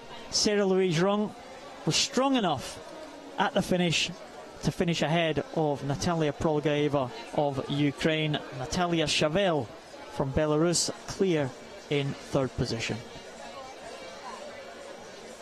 Keeping the head down is so important, but so hard on the lungs. 3, sometimes 4 strokes they take with no oxygen, but with the head down, of course, it keeps the hips up, and that helps support the full leg length. I want to try and keep those feet close to the water surface. And Rung swam a fantastic final. So Rung, the gold medalist, Prologivia the silver, Chevelle takes the bronze, Lu in 4th, Antonadou in 5th, Goethe in 6th, Go in 7th, died away there towards the end, Engelhardt in 8th. There's the Russian team got a bit of a jig there to the music.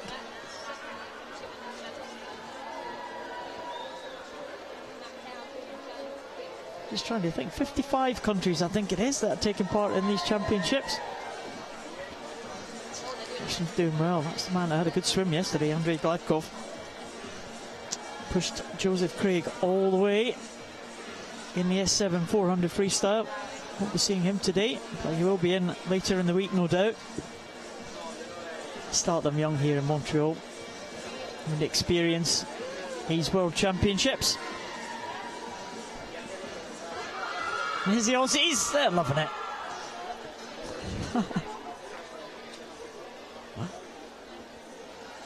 Yep, give us a wave, Aussie.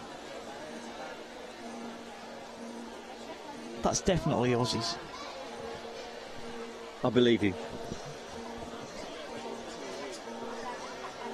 That's the athlete stand you can see there. Some of the teams coming down to support their teammates in the evening final session. Of course, the other teams, oh, if you've got an event tomorrow, maybe it's not quite right. Oh, there's Liz Johnson. There's Liz in the centre of the screen. Paralympic champion in the SB6 class in Beijing. Medalist last year, bronze medalist last year in London, and with the GB squad. Liz here coming to support her teammates in the GB team, and also her boyfriend Felipe Rodriguez, who swims for Brazil and won a medal last night in the 100 freestyle. And Liz and the GB supporters We'll have something to cheer about right now because it's the men's S10 400 freestyle presentations, and Great Britain's Rob Wellborn is on that medal podium. Now, and guess what? He's been presented by still the world record holder, Philippe Gagnon, on the left there with the check shirt. I have to say, I'm not sure who the dignitary is. I recognise the swimmer. I don't recognise the dignitary on the right-hand side.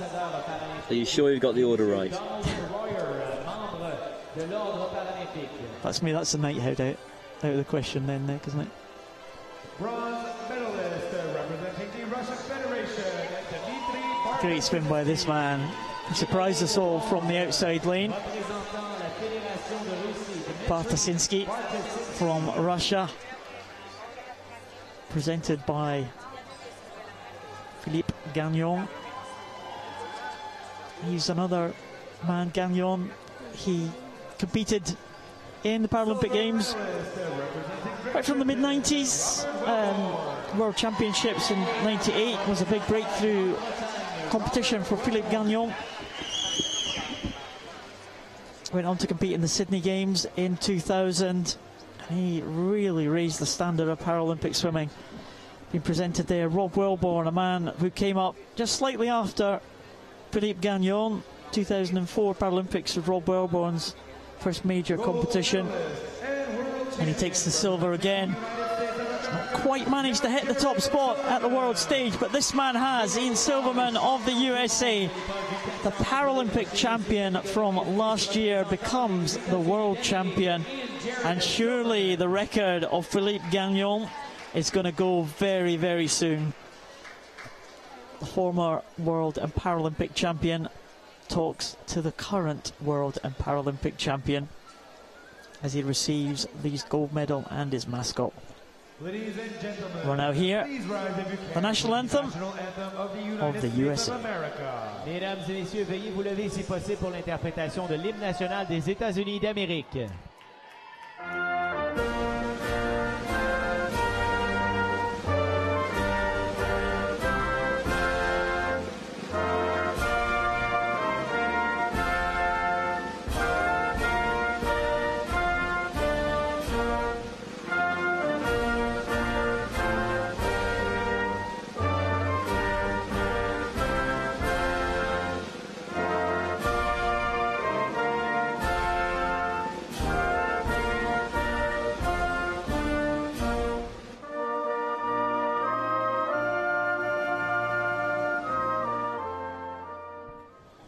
Ladies and gentlemen, your World Championship medalist. Silverman singing all the words of his national anthem. The gold medalist. And they all embrace for the photographs, as usual. And once again, they will, of course, appear in all the local newspapers and national newspapers back at home.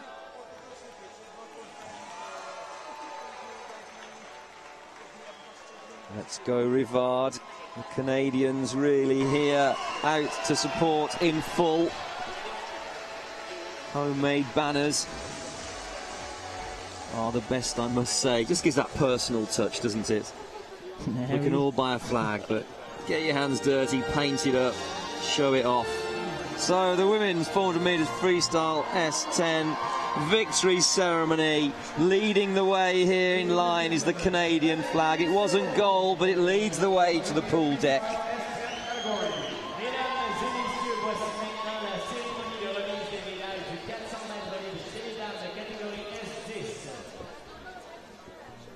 Please welcome the medalists. So the gold medalist, Lorandi, there in the middle. And there's the bronze medalist, Tilly Kearney. Well, she will be delighted to be on the medal podium. The young Great Britain swimmer went to the same school as one Ellie Simmons. And debut event, is that right, Paul? Debut. First major championships. From your neck of the woods, West Midlands. Absolutely. So Tilly Kearney, the bronze medalist. Go Rivard, they said.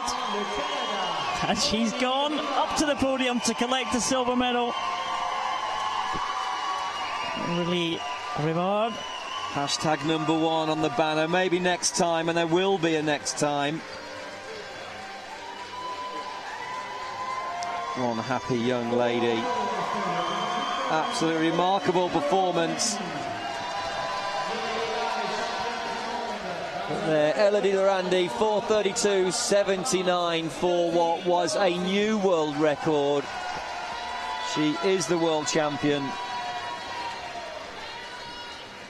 The lady from France, just unbeatable tonight. I remember Elodie Lorandi coming to Great Britain Championships back in 2006. She's come through the ranks. She won the Paralympic title last year. She's now the world champion.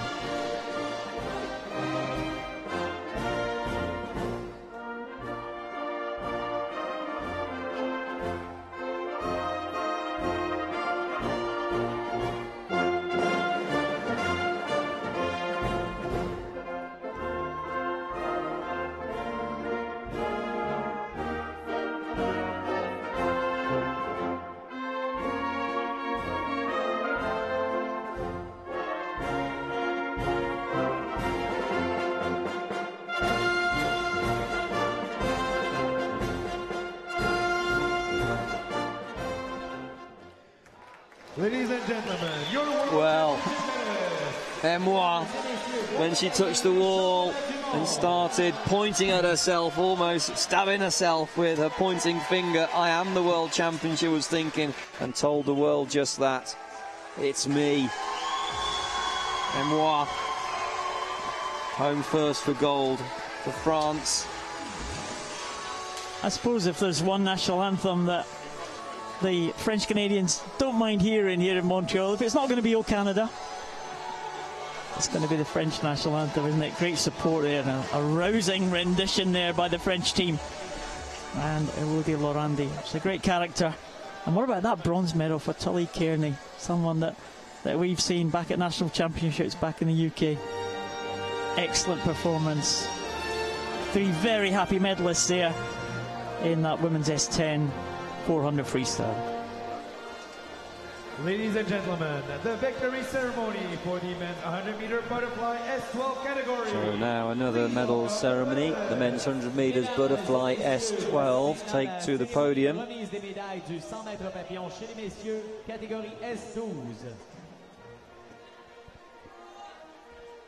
Bronze medalist representing Ukraine, Anton Stabrowski. Stabrowski 59.25 to take bronze. Of course, this final produced a new world record. Makarov coming home first, but Stabrowski did what he could. And a deserving bronze medal for him. From the Ukraine and his teammate Chufarov, Danilo Chufarov, 58.17.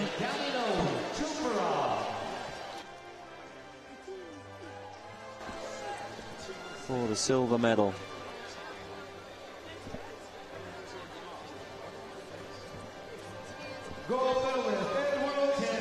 Roman Makarov of the Russian Federation, stopping the clock with 56.84 for that world record.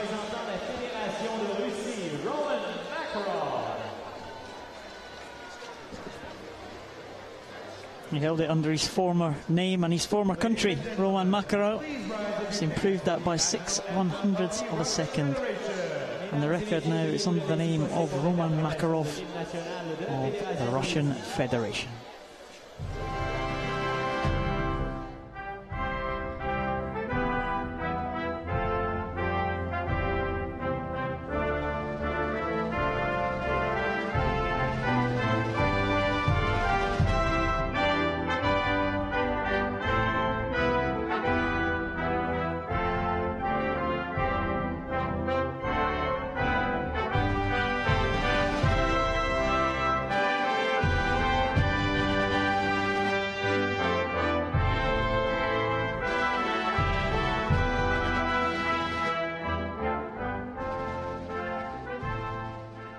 Ladies and gentlemen, your So the national anthem of the Russian Federation fades away, and these athletes shake hands in respect of one another's performances.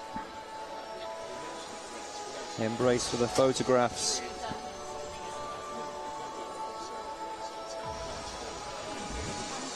Keeping an eye on the medal table tonight, Nick, and Ukraine still topping the medal in terms of gold, with 7 gold from the event so far.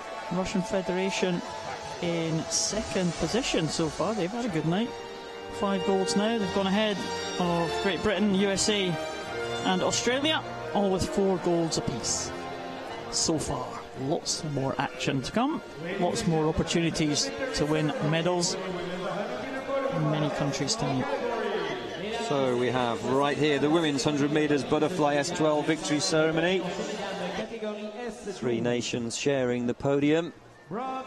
Spain, Great Britain and the Russian Federation have left the pool deck for 3 new medals to be presented right here. Carla Casales of Spain, 1:11.50 for her in the pool just a little bit earlier. She's really happy. When I went round just after she'd finished the race, I went round to the stand. Carla Casales has been embraced by her teammates in the Spanish team. Hannah Russell right there, breaking through the 1:10, stopping the clock in 1:09.42. 3 seconds faster than her heat performance, so she'll be pleased with that. Hannah Russell of Great Britain, the silver medalist.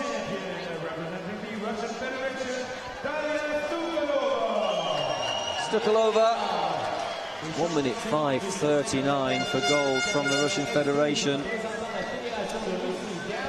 Really did excel, no question. From a very early stage, the gold was going to be her.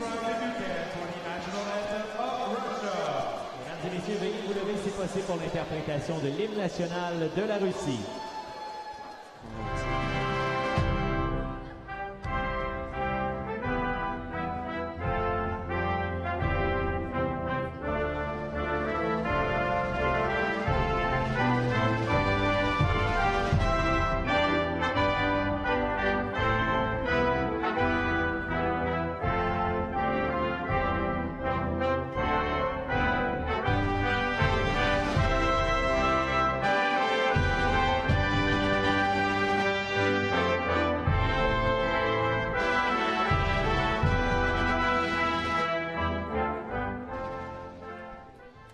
Ladies and gentlemen, your World Championship medalist. Attractive young lady there, taking gold for herself and her nation.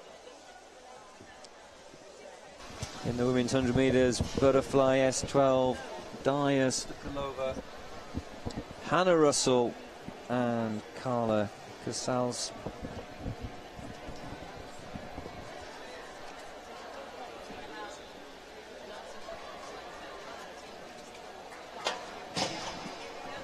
So they depart, and we move on to the next final, the men's 200 metres individual medley SM9. That's 4 lengths of the pool across the individual strokes, 1 length butterfly, backstroke, breaststroke and front crawl.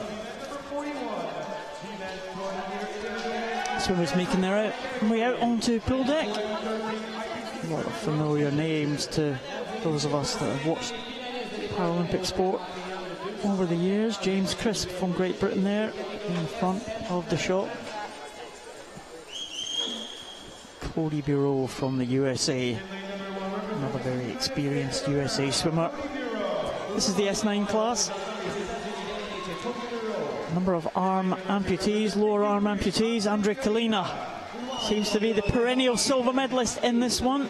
He's never quite managed to get onto the top spot in a major global competition, although he is European champion. Federico Morlacci from Italy, medalist last year in London, but they couldn't catch this man in London or in any other major championship in recent years. The world record holder, Matt Cowdrey. Tamas Soares. What can the Hungarian 100 butterfly champion from London, what can he do? And the champion back in Sydney in 2000, James Crisp. Watch for him on the backstroke. Brendan Hall, he's going to be strong at the back end of this race, the 400-metre specialist. And Martinov from Ukraine completes the lineup in lane number 8. So Matthew Cowdrey, the Paralympic champion in Beijing, 7th of September 2008, that's when he set the world record, 2:13.60. 3 men this morning all swam 2:21. Morlachi, Cowdrey and Soers in 3, 4 and lane 5 respectively. So all action across the 3 men in the centre of the pool.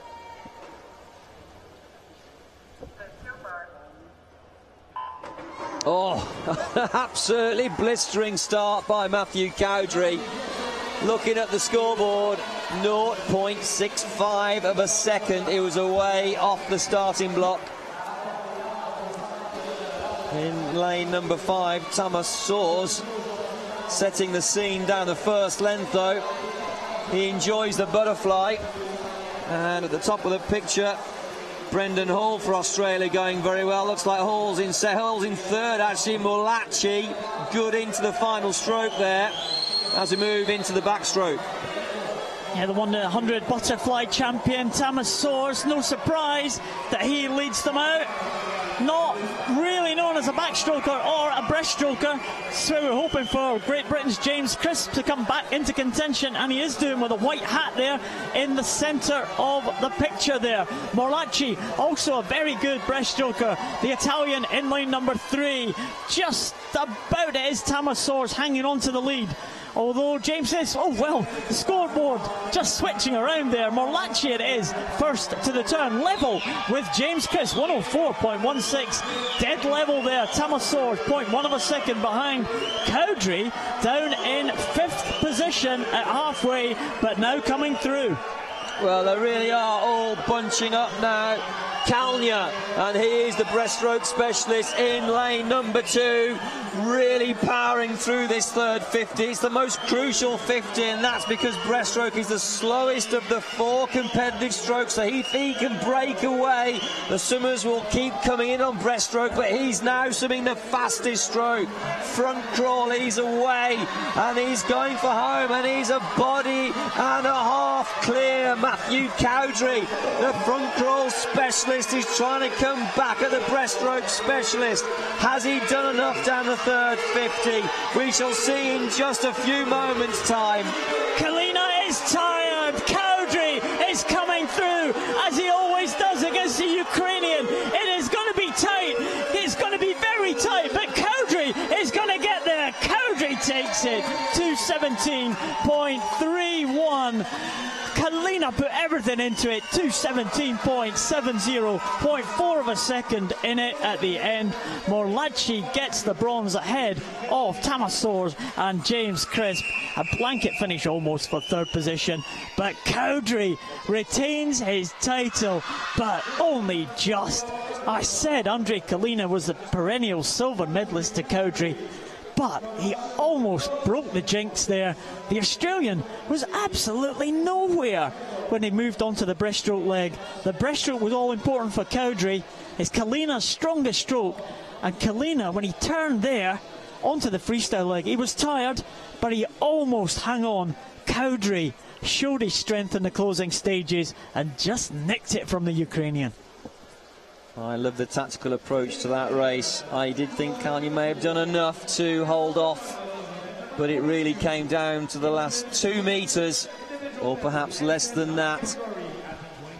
And Matthew Cowdrey there just timed it, you could say, to perfection, perhaps, but then it is his master stroke. He is the front crawl specialist. He is the world champion. 2:17.31, taking gold for Australia. Swiftly on to the women's 200 metres individual medley in the SM9 class. Helen Keane from Ireland goes in lane 1. Katerina Roxon for Canada, the home swimmer, goes in lane number 2. Claire Cashmore in lane 3 is the first of the 3 Great Britain swimmers in this final. Amy Marin in lane number 4. For Great Britain, well, She was the subject of a protest this morning in terms of being disqualified, then reinstated, Amy Marin. Hopefully that won't affect her for the final. Stephanie Millward, though, the 100 freestyle champion from yesterday, goes next to the USA swimmer Anna Johannes. Lena Vaughts from Sweden in lane number 7. And Paulina Wozniak. Watch out for Paulina Wozniak on the breaststroke leg. That's her speciality. She sneaked into the final here of the 200 metres individual medley. Ladies and gentlemen, your finalists for the women's 200-meter individual medley, SM9 category. World record. The toy, yeah. Well, that isn't that such a big, great name across the screen. Of course, retired now, but a huge world record, 2:27.83. Amy Marin, the fastest in the centre of the pool, 2:34.49. Katrina Roxon in lane 2 for Canada. Will be supported along by the home nation. And the crowd here this evening, they're away. The two Brits were in the water well, Marin and Millward. Kashmir not bad also. Well, going very well is Johannes for the USA. Pretty much in a line. Perhaps lane 4, Amy Marin. Slightly in the lead, but going well also. Lane number 1 is Ellen Keane of Ireland. But now Amy Marin in lane 4, 33.60 takes the touch, and it's Great Britain, 1, 2, 3. On to the backstroke leg. Oh, Amy Marin has been in great form here, and it doesn't look like that issue with the disqualification this morning has affected her at all. Protest was put in, she was reinstated, and she is showing the field a clean pair of heels here as she goes ahead of Stephanie Millward, who's been on good form so far at these championships, and Claire Cashmore just hanging on to 3rd position. Swimmers in this event, mostly lower arm amputees. Amy Marin 2.3 seconds ahead of Stephanie Millward, and the Swedish swimmer Lena Vaughts coming in now into 3rd position, just taken ahead of Claire Cashmore. In fact, dead level with Claire Cashmore, a dead heat for 3rd place. So it's Britain 1, Britain 2, and Britain equal 3rd with Sweden. So Amy Marin now trying to extend her lead up the 3rd 50 as we look at her demonstration of the breaststroke technique. Amy Marin in the lead for Great Britain. Great Britain still 1st, 2nd and 3rd. Can they do the 1, 2, 3? This is now the most crucial section of the 200 metres individual medley, as the breaststroke specialists do try and come through, and Amy Marin is away and clear. She was 6 seconds clear of her nearest rival, and that's Stephanie Millward in lane 5 from the heat performances this morning. But look at the kick, it's an outboard motor demonstration by Amy Marin in lane 4 of Great Britain. Qualified fastest, centre of the pool with 2:34.49. She's going to be well inside that, I would think, looking at the clock. She's tiring a little bit and being really closed in by lane number 3. Claire Cashmore, 2:33.95 for gold. The silver is going to go to Stephanie Millward, 2:40.29. And the bronze medal to Claire Cashmore, 2:41.50. So tight inside the last 10 metres once again. And that's been so typical of the racing here. And there are the British ladies embracing Amy Marin, the gold medalist, the world champion. And there she is taken to the waters. Oh, you can look at that breakout, just like breaking out of a very fine, thin layer of silk. Head down for that first stroke on the butterfly is important. Cutting back on the resistance, staying dead centre of the lane there, Amy Marin, and that's good and difficult to do. Nice balance to her stroke there. Breathing in on the one arm and out on the other arm. And does she keep her head down for the last 3 or 4 strokes? She does. And that is painful. The lungs are on fire, and then relief and joy.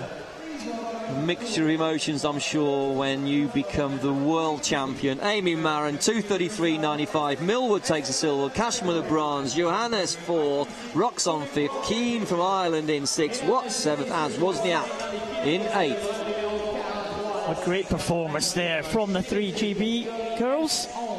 1, 2, 3 for Great Britain, and that's the first 1, 2, 3 of these championships.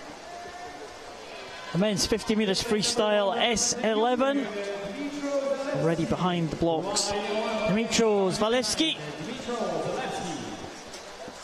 S11 class for swimmers with no vision at all. They all wear blacked out goggles. Zalewski is next to Matias Sousa from Brazil and Henrik Herbst from South Africa in 3rd position.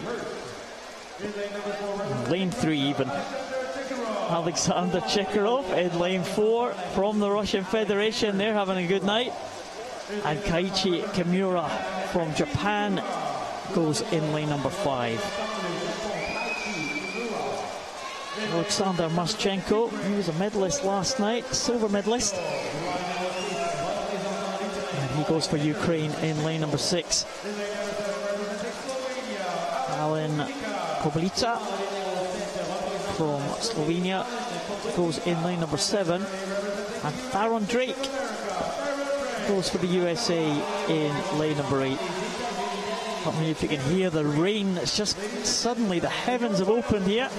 I was just going to say, if you hear pitter-patter, it's not people running away. The heavens have absolutely opened. It's bucketing down. The poor cameramen are actually belting up and putting paper bags over their head, or plastic bags. But I can tell you the swimmers are all set and ready. They're all under the canopy here in Montreal. What a noise! The rain.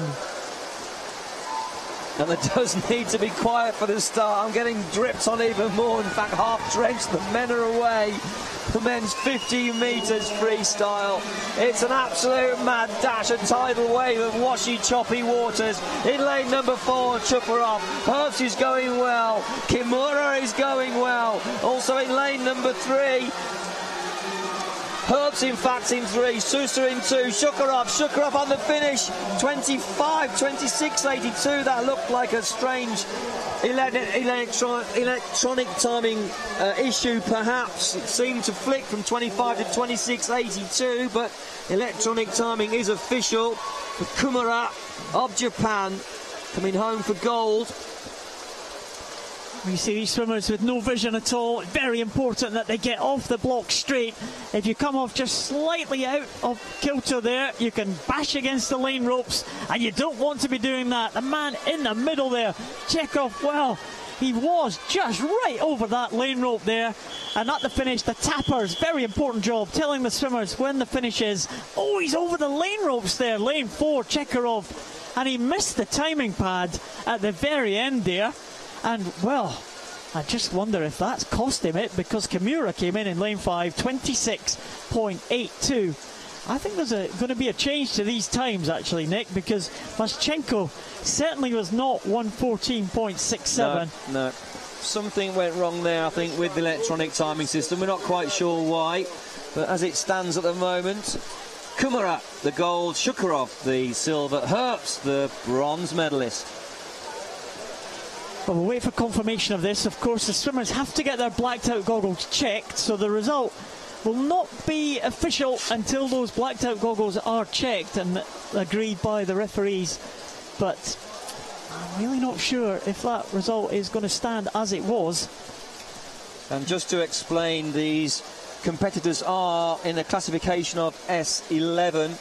So although they have a visual impairment, they will have a level of visibility. So to make it fair, because there is some variables across the 8 finalists, that is why they have to wear blacked out goggles. So they are all on a level, an absolute fair playing field. So once again, we still really do have to wait for official results. There doesn't seem to be any issues. All these goggles, in fact, the gentlemen are stood about 6 meters away from me, and one by one they're departing with clearance from the judges that are being very, very thorough. I must say, classifiers are pitched in the stands watching all of these competitors' performances. They take classification here very, very serious, so it's an absolute fair playing field across the board. Well, still waiting for official confirmation of that result. Haven't really seen anything on our monitors here. I now have a black dustbin bag hanging down my back. Some gentleman's just been here and started to dress me up. Thank you, sir. Very kind. That's a picture for you. There's a hole in the roof, and that's no joke. We do it for the love of the sport, Paul. It has to be said. That's a mental picture for all of you at home, eh? Thank goodness the cameraman's not going to turn his attention to us. That's good. Well, I don't know if you can pick up the rain there. You can see just coming down beside the lights there. That's not a good sign, is it? It's not. Well, water just flowing down there. Just look at that. I can feel the splash behind me. As the camera goes down the pool, it's approaching centre of your picture on the far side of the pool, and there's a little bit of a concern really, because the rain's so heavy and the clouds are so dark. If we do enter into some sort of thunderstorm or lightning, of course that will, as they say, disrupt play. There will be no racing while there's lightning. You certainly don't want to be in waters when there's lightning, so there does seem to be a bit of a delay. We're not quite sure why. It might be because of the weather, but please do stay with us. Well, we still haven't got confirmation of that time, so it may well be the electronic timing just playing up as we thought. We had one of the swimmers there. In fact, the time has just changed on our screens there, certainly for Maschenko from Ukraine. So we do have a different result. I don't think it's going to affect the medals. As we stand at the moment, Kimura from Japan is the gold medalist. Chekarov from Russia, the silver medalist. Henry Herbs from South Africa gets in for the bronze medalist. Fourth, Zalewski. Fifth, Taron Drake. Sixth, Matias Souza from Brazil. Seventh, Koblika from Slovenia. And eighth, Maschenko from Ukraine. That's how it stands on our monitor. We have no reason to believe there's going to be any other changes. Can we swap seats, Paul? In fact, I'm stood up. No, Can I'm we sorry. swap standpoints? No. What, you chose your position, but you're going to have to stand by it. What's happened to your seat? Oh yeah, stand in it or swim in it. Well, I'm perfectly dry, so that's fine. Yeah. Just wait till the rain goes off. Then all the insects will come in as we get dark, like we did last night. May have watched the medal presentations late on last night. Some of the ladies at these final medal presentations, I couldn't really see the medal presenters for the insects flying about them. They're attracted to all the lighting that brings the really the daylight hours to this evening. Extremely powerful floodlights, of course, across the waters to bring the pictures to you. Really, we need lighting to allow the cameras to operate to the best of their ability. So the brightness is important, but it does attract the bugs. Just to give you a picture of what we're going to do now, not that we know what we're going to do, but I'm just surmising here. The rain's just come on. We've just finished one race there, the S1150 freestyle, but the warm-up and swim-down pool is adjacent to this competition pool, but it is in the outdoors. There's no indoor warm-up and swim-down facility, so that's all outdoors. So the swimmers coming for the coming events will not have a chance to warm up or swim down, so that's maybe why there's a little bit of a delay here. And this, of course, is a temporary roof structure over the swimming pool. It will be removed after these championships. Park Jean Drapeau was very famously taken to around about the mid-early 50s, around about 1953, 1954. Some very famous old black and white photographic evidence of that all around the facility here, and quite a historical outdoor facility it is in Montreal. Named after a former mayor of Montreal. I was told by one of the local swimmers, Brian Hill, who competed in the Paralympic Games in the early 2000s. He's here as a volunteer. As I said previously, a lot of the Canadian swimmers, a lot of the old-timers are here in one capacity or another. I haven't seen them for a few years. Stephanie Dixon doing some interviewing for CBC, Canadian Broadcast Company. Brian Hill, as I said, former swimmer, helping out with the organisation committee. And of course, we saw Philippe Gagnon earlier this evening presenting the event, which he still holds the world record, and he's held that world record for 12 years now, and it's still in the name of Philippe Gagnon of Canada.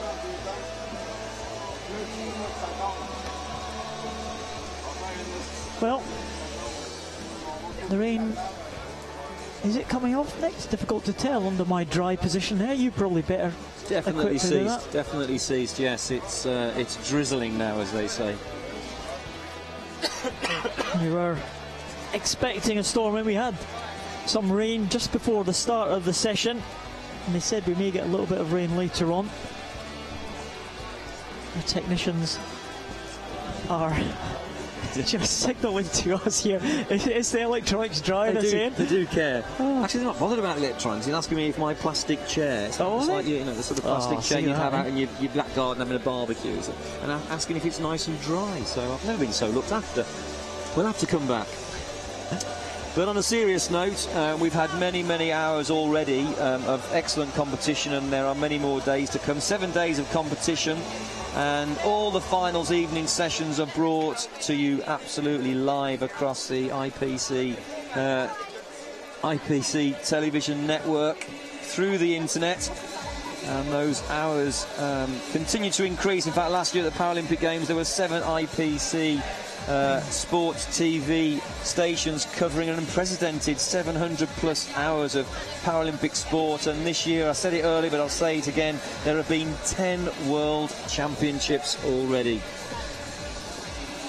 Now, you were commentating for Paralympic TV at the Paralympic Games, Nick. You had a hard shift. It was a hard couple of weeks, wasn't it? It was. My voice was in a honey jar at the end of the week with throat lozenges, and I kid you not, but loved every moment of it. 518 swimming races. My voice was shouting about, and then had the absolute honour and privilege to be asked to broadcast and commentate on the closing ceremonies. So yeah, I was very proud to be involved in London 2012, and I think it took Paralympic sport to an absolute unprecedented level. Many said the Olympics was just a warm-up for the Paralympic Games, and that was true in many respects. I think the level of competition spoke for itself. In years gone by, we saw great individuals that were highly competitive, that were extraordinary and outreachingly inspirational, and that was there, of course, but people simply latched on to the grit of competition at the very highest level, and the gap is certainly closing between able-bodied sport and those with a disability, and we do talk about the ability, and that margin of difference between the Olympics and the Paralympics is closing in, and that really shone through in London, and you saw these great performances, and if there was an arm missing or a leg missing, that just wasn't visible. You just saw the great competition, and that has to be great for Paralympic sport. Oh, absolutely. We had unprecedented levels of support in London. You went into the Olympic Park, and any day of the competition, it was absolutely mobbed. There was a fear, I think, because the Olympics was so successful in Great Britain, because we had such a feel-good feeling after the Olympics, that the Paralympics would be a little bit of a letdown, you know, kind of after the Lord Mayor show sort of thing. But it wasn't at all. It absolutely lifted everyone again to like a new level. It was a great summer of sport in 2012. It was, and I think we maybe should take the moment to thank Chris Holmes. He was the LOCOG Director of Integration for the Paralympic Games, and was also involved in ticketing and made sure that there was that opportunity for all the family. And of course, Chris has been honoured in the past by the Queen, represented Great Britain, took 9 gold medals, and he's now a Lord because of all of his exceptional work in Paralympic sport. We are back with the swimming. That slight rain delay hasn't delayed us for too long. We're back with the women's S11 50 metres freestyle. We have Naomi Ikinaga from Japan in line 1, Leticia Martinez from USA in line 2, Maya Ricard from Sweden In lane 3, the favourite for this one could well be Mary Fisher. Very good heat swim this morning. New Zealand swimmer, already a gold medalist at these championships in the 100 backstroke. Can Li Guizhou challenge her, the Chinese swimmer, in lane number 5?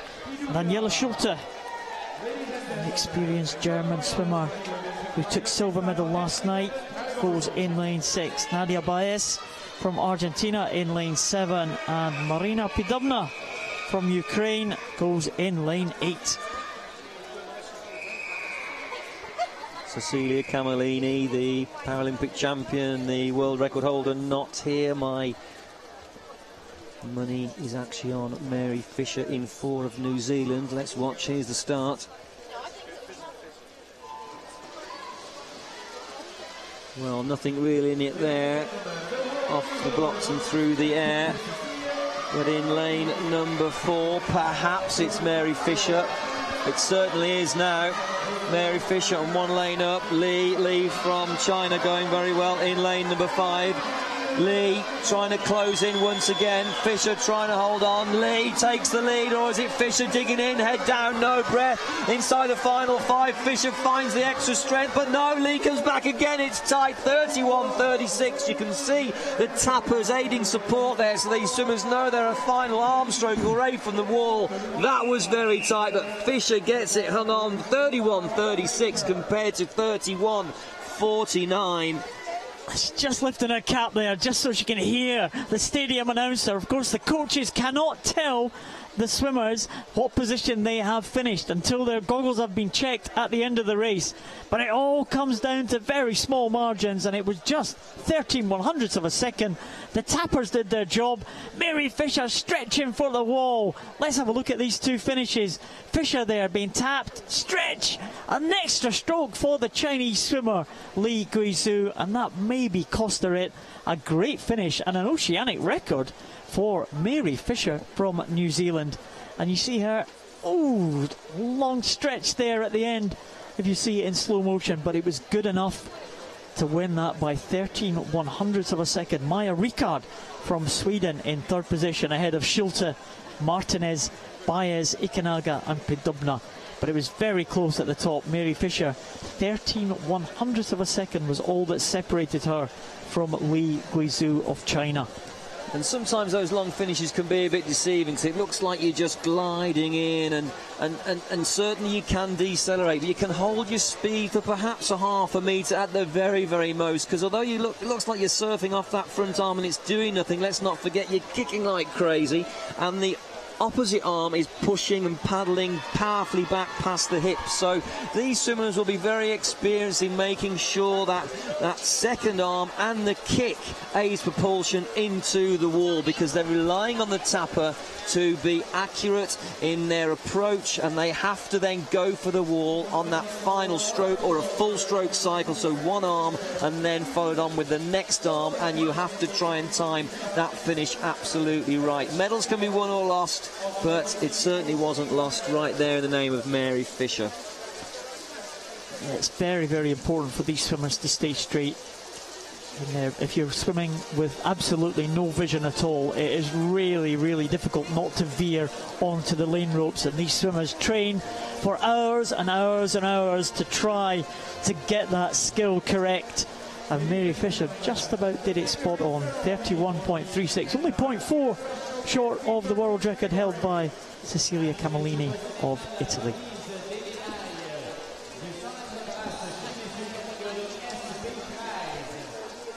Well, as we have another shower of rain, we have the presentation of the 100 breaststroke event for the men's SB13 class. I recognise these 2 presenters. Glenn Tasker on the right, Supersad on the left, is working with the IPC here, just in the little room behind us. And very, very close finish there between the 2 Russian swimmers.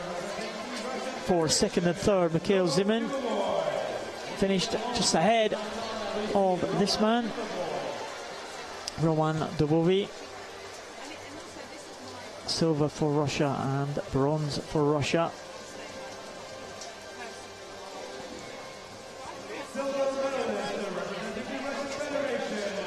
Just 200 separating these guys over the visual impairment. But we were very impressed by the gold medalist, Alexei Fedina. Do you think you could do 63? If I ran in the rain, 63.58. Really exceptional performance. Out so fast, 29.77.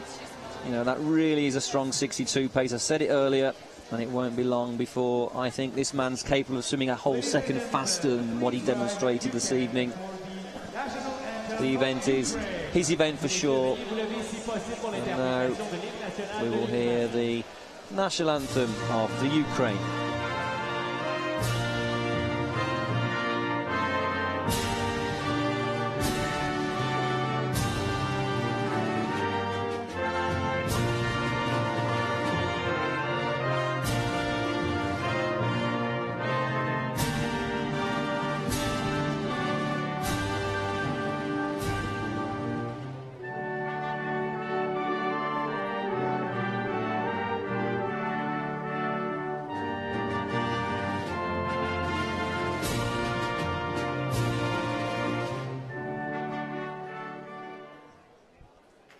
Ladies and gentlemen, so there we have it, another victory ceremony. Fedina, Zimin, the Bavoy, the 1, 2, 3. Sometimes struggle to recognise Fedina when he's around poolside. I've seen him with a big mop of curly hair, which is just about getting his swimming cap. I've seen him with completely bald-headed. Bearded. Bearded, yeah, absolutely. And didn't think you could miss him because he's about 6'6". But yeah, just all these different hairstyles on his head, but great exponent of the breaststroke art.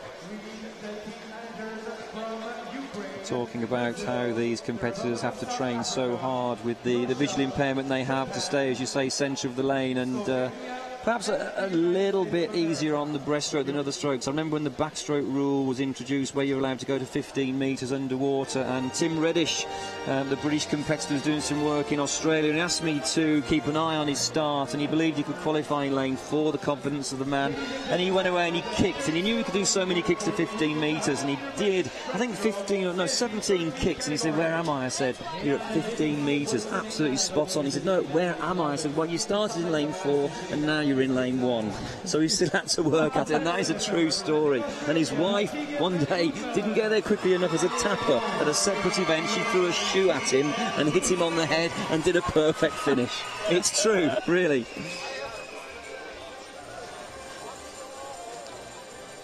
Tegan van Roosmalen taking that bronze medal from Glen Tasker, one Aussie to the next.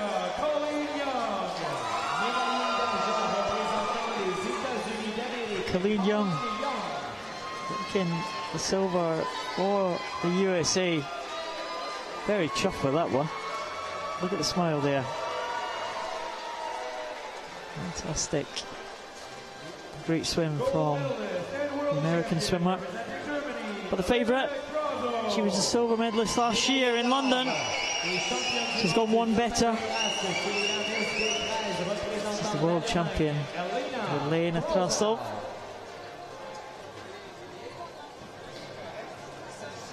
Have we heard the German national anthem so far, Nick? I don't think we have at these championships. Not yet, Paul, you're right. Not yet, but we will in just a few moments. She was the favourite. She lived up to that billing. Hear the German national anthem.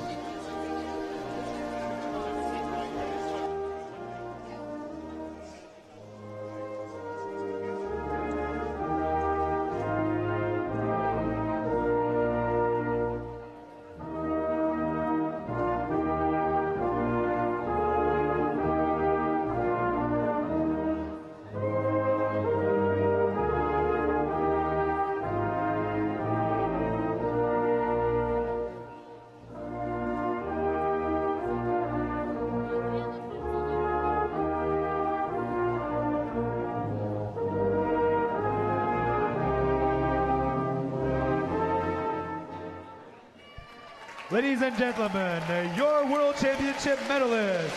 Congratulations to Eleanor Krozo of Germany, 120.43 to take gold.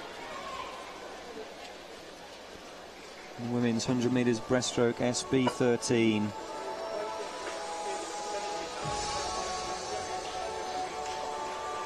So these ladies will have a level of vision and will be able to move quite freely without aids such as a guide dog or a stick, so leading a very, very normal, independent life.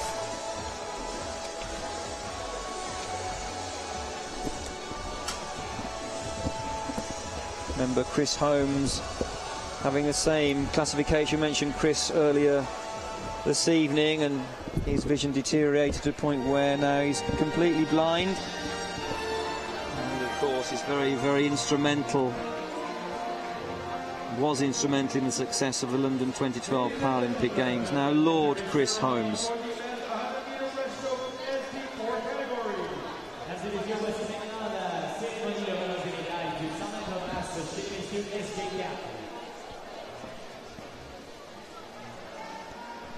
I said earlier that I didn't think that Colombia had ever got the gold medal at an IPC World Throwing Championships. I think I'm correct in saying that, but they have now. Jose Fuentes Garcia in the centre there, and these three swimmers all had excellent swims there, really went very close, the three of them. And that man Zapatakis from Greece taking a great bronze medal. Ricardo 10, he has been on top of this podium before.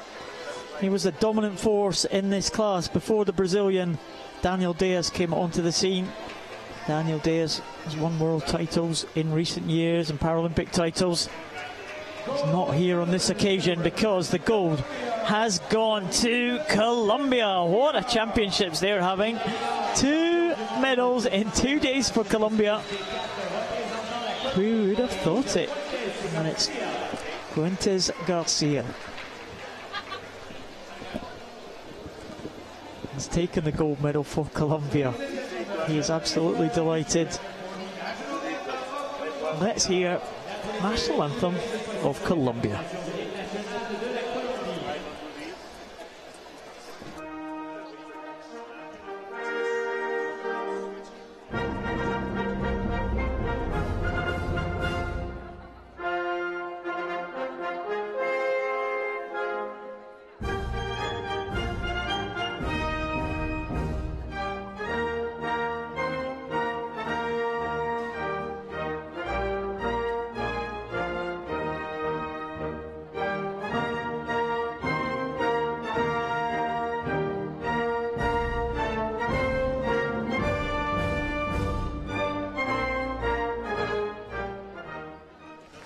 Ladies and gentlemen.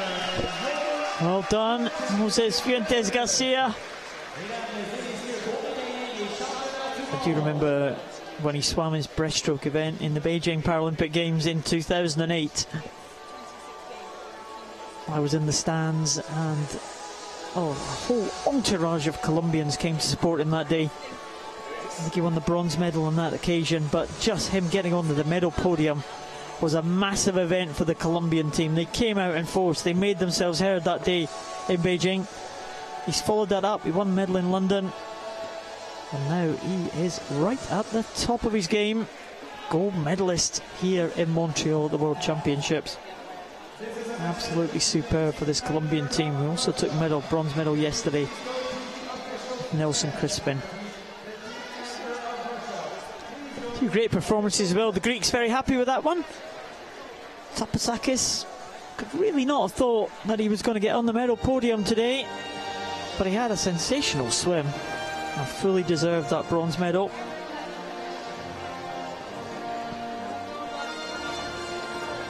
Move on to the presentation for the women's event. The 2 old rivals here in the gold and silver medal position.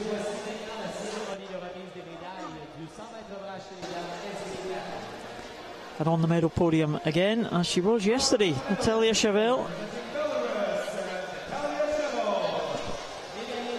from Belarus.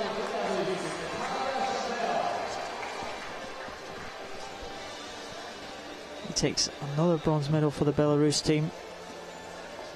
Belarus very strong in Paralympic sport, especially in the visually impaired classes.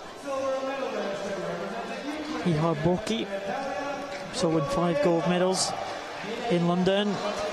Natalia Prolgaeva, Paralympic champion.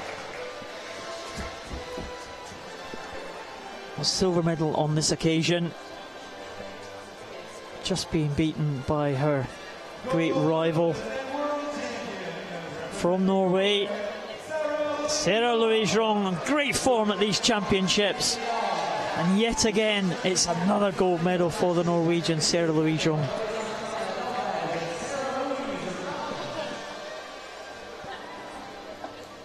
She is, I think, the most successful swimmer at these championships so far.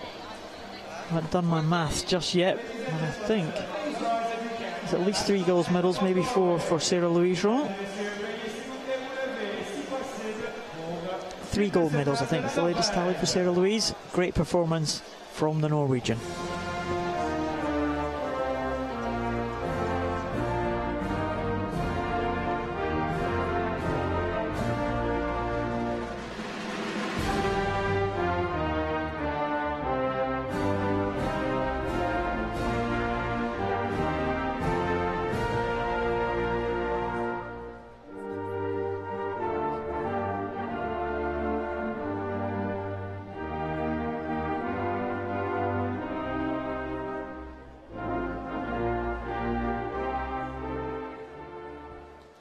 Ladies and gentlemen, your World Championship medalist. There's a Norwegian celebrating.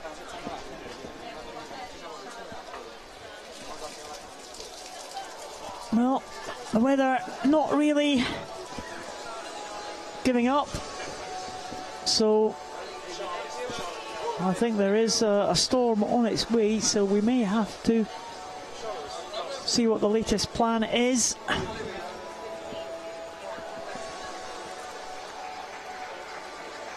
There's lots of activity here with our technicians around.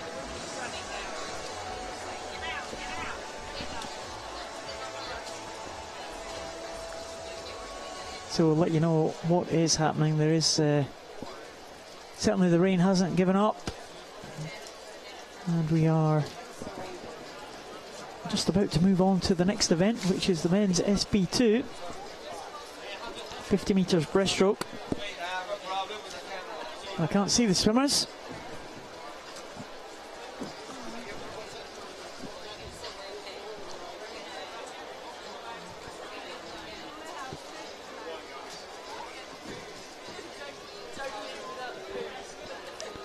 Castorena from Mexico is the world record holder. I'll see if these swimmers are coming in. The officials seem to be ready.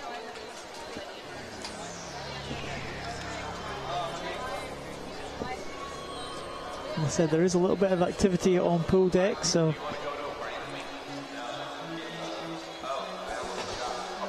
you just need to bear with us and bring you the latest. The weather isn't the greatest tonight in Montreal. We did expect that it was going to be stormy conditions. We were warned about that. We weren't sure how long it was going to last. The rain, as I said, just came on prior to the event starting this evening. The final session starting at 5 o'clock went off just about when we started, and we had a recurrence of that storm just about half an hour ago, and we don't know what is going to happen now. So I think there is going to be some activity here. Looks like we are going to have to stop our talk at the minute, and we'll bring you an update. We still bring you the pictures here from Montreal as the swimmers come in, but we are being told that we have to stop commentary at the moment because of the conditions here.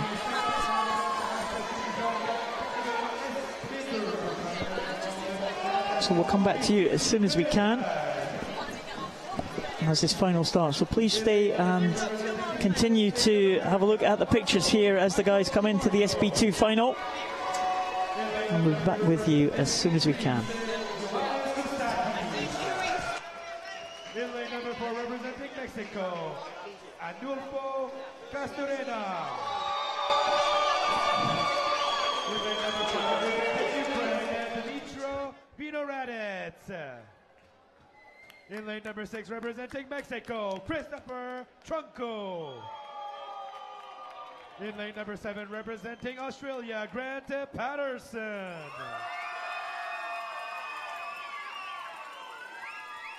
Ladies and gentlemen, your finalists for the men's 50-meter breaststroke SB2 category.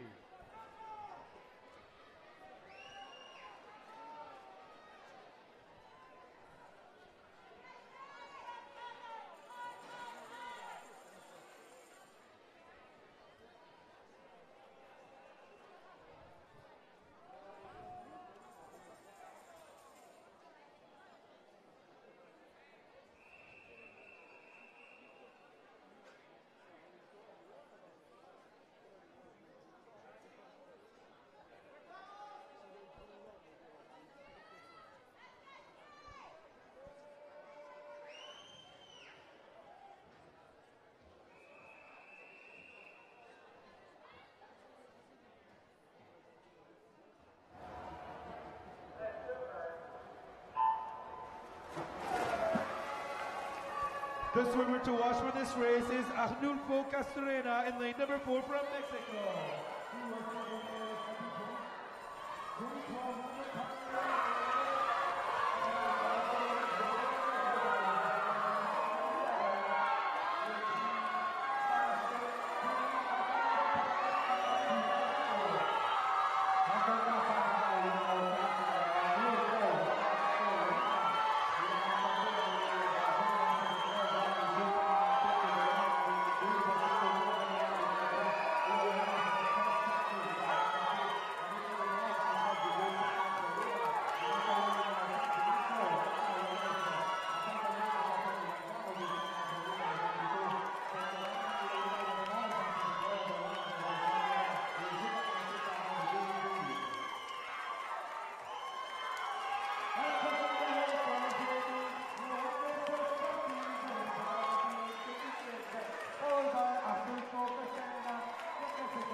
The times on the board are official. Congratulations to Johannes Sasaki, the world champion for the men's breaststroke SB2 category.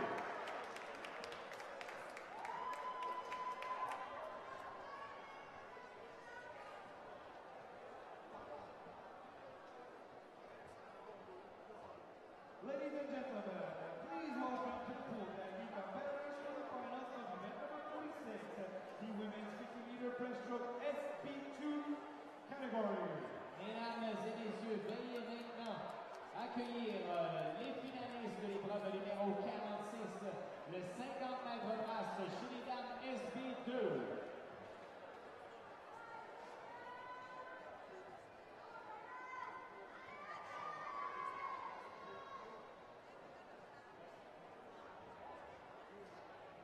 In lane number 1, representing Ukraine, Antonina Maximova.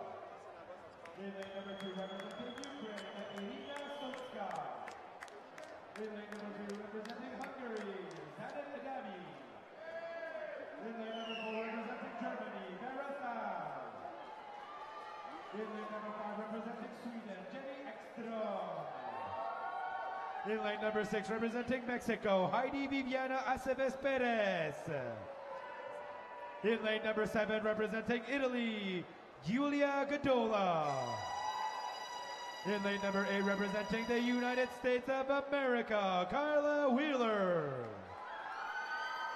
Ladies and gentlemen, your finalists for the women's 50-meter breaststroke SB2 category.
Well, we're coming back to you now.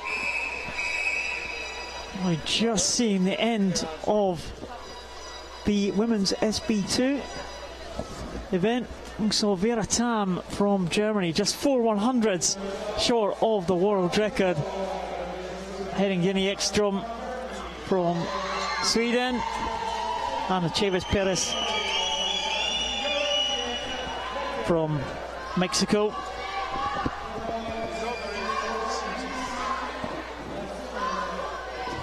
Vera Tam very, very close to that record time. She's been chasing. The record held by the Chinese swimmer Jingbo Jai. Just 4 100ths there.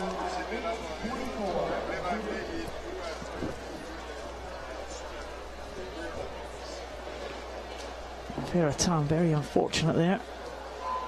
But it is a European record, 4 100 short of the world record. Jenny Ekström in second place, and Chavez Perez with an American's record, 125.20 in third position. Janet Adami, Sotska, Maximova were the next three to finish. Well, we're in a bit of a state of disarray here.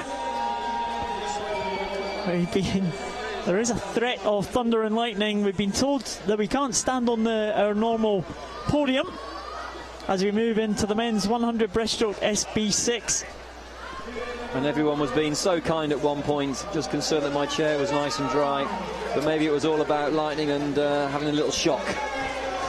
So we are now standing in the rain on pretty much on the field of play, aren't we? We're literally 3 steps away from the pool side.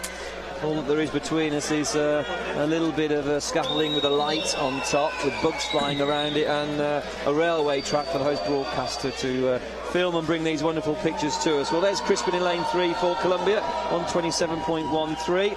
Bordeko, well, he's the world record holder in lane 4. Smith-Ike in lane 5 for Germany. Romenkov goes in 6 for the Russian Federation, 130.98 for him this morning to qualify. Balinsky 134.23. Pranapal, lane number 8 for Australia.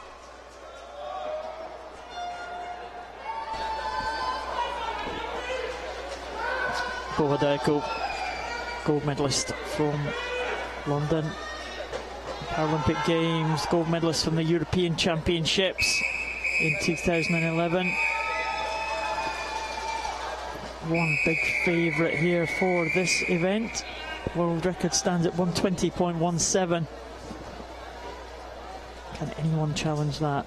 Torben Schmidtke from Germany is the nearest challenger in terms of entry times. Well, lane number 5 away very quickly there. Schmidtike of Germany. Looking at the pictures for real, but Bordeko in the lead now at the 25-metre marker, but being pressed very hard by lane number 3, Crispin of Colombia. So it's Crispin, Bordeko, well, the two leaders.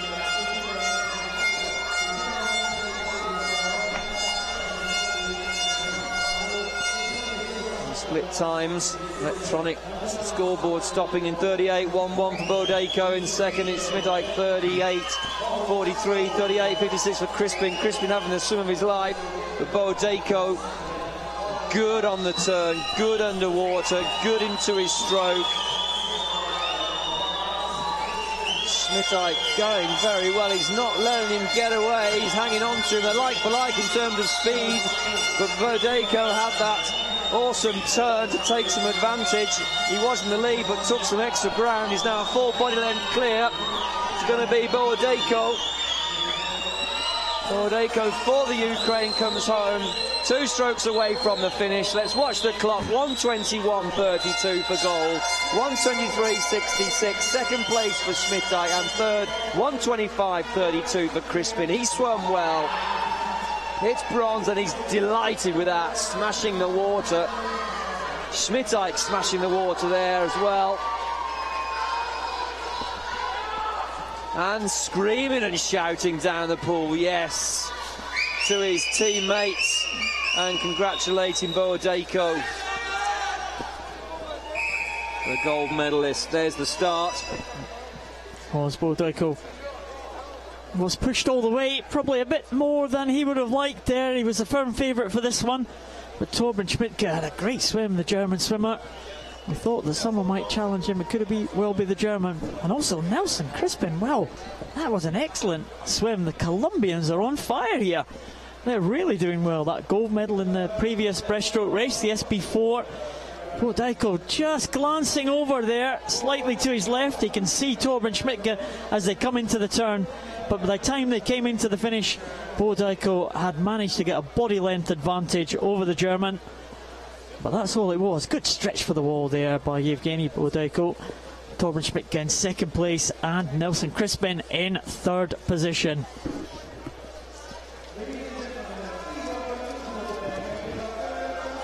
So it's gold for Boadeko. 121.32. Schmidtke in second, Nelson Crispin third, Fomenko fourth, Toledo in fifth, Belinsky sixth, Hanipel in seventh, and Christakis in eighth. And America's record for Nelson Crispin to take the bronze medal. The women's 100 metres breaststroke SB6. There are the finalists, the two Great Britain swimmers in the centre lane. They will be the favourites for this one. Oksana Guseva in lane 1 is the local swimmer, Danielle Kisser from Canada. Big support for the local swimmer, Victoria Savtovska. Well, she upset the GB swimmers in London. The Ukrainian Paralympic champion Charlotte Henshaw and Ellie Simmons, the two favourites for this one in the centre for Great Britain. Susanna Ribeiro, well, she may challenge in lane 6, and Riley Boyd in 7 for the USA, and Ariane Talamona for Italy. She completes the lineup in lane 8. Well, it's going to be interesting, this one. Charlotte Henshaw never really got to the top of the podium in a global championships. He was the European champion back in 2009. World record held by Mallory Wegeman of the USA. That record set back at the last World Championships in Eindhoven in the Netherlands. Well, it could all be about the start here. We saw Charlotte Henshaw go out fast on the first 50 this morning in the heats. We saw Ellie Simmons go out fast. Ellie Simmons doing 6 events here at these World Championships. Can she get on the podium for one of her least favourite events, the breaststroke? Well, Kisser was away fast though there, Paul. It was a fast start, but Kisser in lane 2 for Canada. Blistering start at 0.62, and Ellie Simmons obviously stepping into the breaststroke technique. She's a freestyle specialist. Henshaw, well, she is the fastest. She is in lane 4. She is in the lead.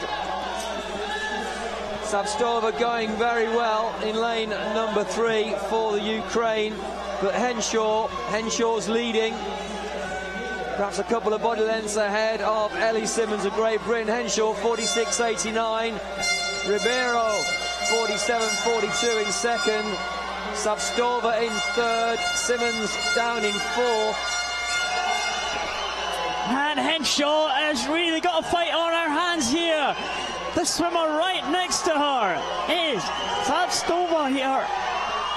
Man, what a fight here for the lead. Charlotte Henshaw and Savstova, the Paralympic champion from Ukraine, side by side. They were so close in the final in London, just a few hundredths of a second separating them, and going really well in lane 6. Suzanne Ribeiro coming through in lane 6 for Brazil. It looks like it is going to be lane 6 that's going to get it. It's going to be Brazil that is going to take this. Susanna Ribeiro is going to take the gold medal for Brazil. That is a shock. Savstovska from Ukraine will take the silver, and the bronze medal this time will go to Charlotte Henshaw in a time of 1:42.24. What a swim from the Brazilian there. She came through in that second 50, Nick. She certainly did. Absolutely incredible. And Henshaw absolutely disgusted with herself, really slipping down into bronze there. Just looks very disappointed across the pool, almost just, well, puffing out into the air and pulling some strange faces with herself, working out perhaps what went wrong. But what can you do about the fast finishing Ribeiro? She made it her own with 20 metres to go. She got herself into position. She was never out of the challenge for a medal. Ellie Simmonds was coming back very, very strong in the last 15-20 metres, more of an endurance swimmer, so she swam well. And the finishing position for her was fourth, 1:43.16, but Savstova took the silver, 1:40.92. Henshaw 1:42.24 tonight. But the winner, Ribeiro of Brazil, they're having a storming day today, takes gold, and Ribeiro is the world champion. Ribeiro there clearly ahead. Danielle Kisser from Canada finishing in 5th position, but Susanna Ribeiro winning that in a time of 1:40. Swimmers would have expected to go under the 1:40 mark. The official result is Susanna Ribeiro from Brazil takes the gold. Savstovska from Ukraine takes the silver. Henshaw takes the bronze for Great Britain. Ellie Simmonds in 4th. Danielle Kisser in 5th for Canada. Oksana Guseva 6th for Russia. Riley Boyd in 7th. And Ariana Talamona in 8th.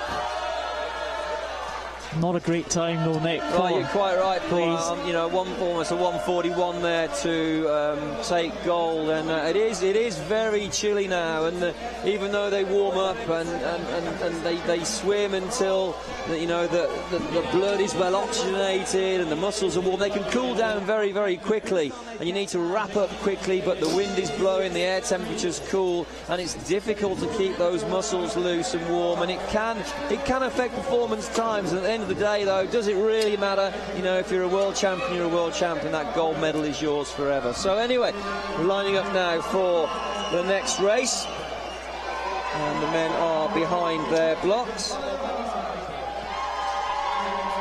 as we move on for the men's 200 metres individual medley SM8.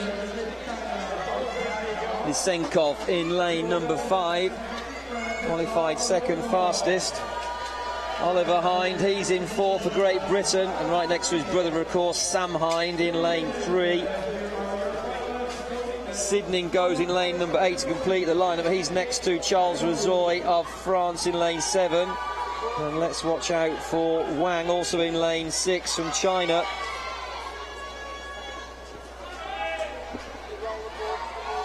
So here we go for the start as we draw towards the close of the evening, but I'm sure this will be a dramatic final for Great Britain as the Hind brothers are right next to each other.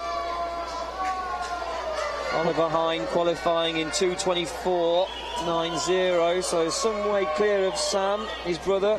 Sam Hind 2:30.37. Let's watch out for Lysenkov with a 2:26.65. Lysenkov and Oliver Hind. This is going to be a battle, Paul. Absolutely. Oliver Hind, the Paralympic champion. Lysenkov finished out with the medals in the Paralympic Games, but he is going to be a threat. The Russian swimmer set a world record mark for the 100 backstroke yesterday, and I would expect him to be very strong in the early stages of this race. The question is, can Oliver Hind and Sam Hind stick with the Russian? Can't discount the 100 butterfly champion from London, Charles Rezoy, but they are away. And there's Oliver Hind with a good start. Mortensen going very well in lane number 1. Mortensen enjoying the butterfly, but going well. As we can see, in lane number 5 is Lysenkov, well clear of the British competitor Oliver Hind in lane 4. Sam Hind out of the frame completely at the minute in 8th place, 33.96. He needs to make a difference very, very soon as the margin of difference increases in the name of Lysenkov. 2nd place is Hind in 4. He's pulling away of the rest of the field. but Lysenkov in a very demanding position at the moment.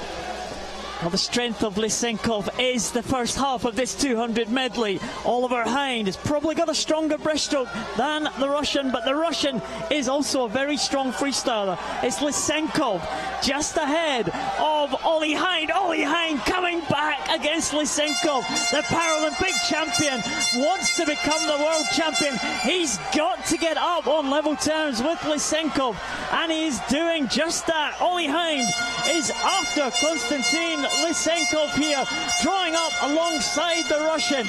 In third position, it looks like it's Zhao Wang of China.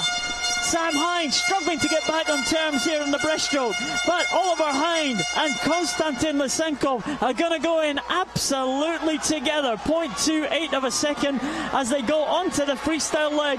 Who's got the stronger freestyle? It looks like it is Ollie Hind, but Lysenkov is not finished yet. Lysenkov certainly isn't finished. Razoy's now into third. Sam Hind back down way in 8th place. But look at this first finish for Great Britain. Oliver Hind now coming through. Can he make this a gold medal for himself and Great Britain? Lysenkov is falling back with every stroke Oliver Hind takes. It's going to be gold for Great Britain. It is a gold medal. 2:22.76. Gold for Oliver Hind. Silver for Lysenkov. What a race. Bronze goes to Wang. He pulled through. He lost it to Razoy and pulled through again in bronze to take that medal in 2:30.85. Fourth, well, he did pull through in the end. Sam Hind, he made a difference down the freestyle length. He knocked in a 2:30.89 for fourth place.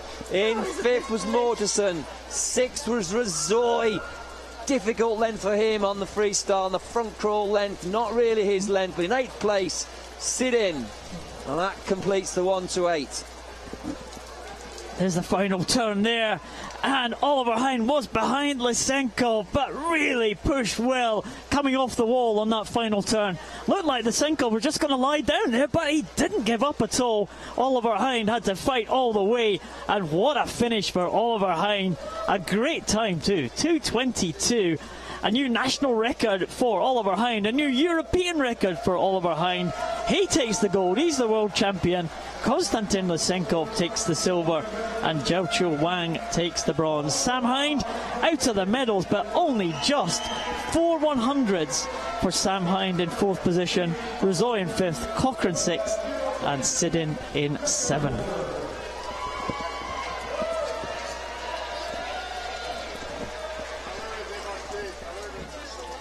Well, it's certainly cold here. There's a lot of rain going here. And we are struggling. We're not really allowed to get back on this podium that we were talking about before, because of the threat of thunder and lightning here. I will do our best to bring you the coverage as we move on to the women's 200 metres individual medley, SM8. Camille Berube from Canada goes in lane 1. Sheng Jiang from China in 2. Madison Elliott from Australia in 3. And Jessica Long, world record holder, in 4, next to Great Britain's Stephanie Slater. Great support for the Canadian, Camille Berube. Sheng Jiang here in lane 2. Paralympic bronze medalist Madison Elliott, the great Paralympic Games, a big feature of the Australian relay team. And Jessica Long, world record holder, set that in USA in 2012. Can Stephanie Slater for Great Britain challenge the great Jessica Long? Katerina Istomina from Ukraine in lane number 6. Next to Alessia Vladikina. Alessia Vladikina, she will be a threat. She went very slowly in the heats this morning. She's in an outside lane, but let's watch out for her. Vladikina, the breaststroke specialist and champion from London, and Ingrid Duksas from Norway completing the lineup in lane 8. Jessica Long, we see the towel there to prevent the abrasions to her stumps there, the double leg amputee just below the knee. Again, this is the SM8 class, a range of disabilities. in this class. We'll see Stephanie Slater swimming without the use of one arm. Xinjiang Jiang, arm amputee, very close to the shoulder. But a good start there in lane number 5, Stephanie Slater. And Butterfly and Breaststroke, probably Stephanie Slater's strengths there, and she's using that to good effect. Ahead of the world record holder, Jessica Long in second position, but it's Slater from Great Britain who leads the field. Lovely rhythm by Jessica Slater. Sorry, Jessica Long, I should say. Confusing myself there. Jessica Long, 32.33. Slater in second, 32.58. But she looked good also, showing good rhythm down the butterfly length. Into the lead, the world champion, the Paralympic champion, the American Jessica Long. Going very well in lane number 5. Still Slater for Great Britain. Long just still in the lead by perhaps quarter of a metre, half a metre.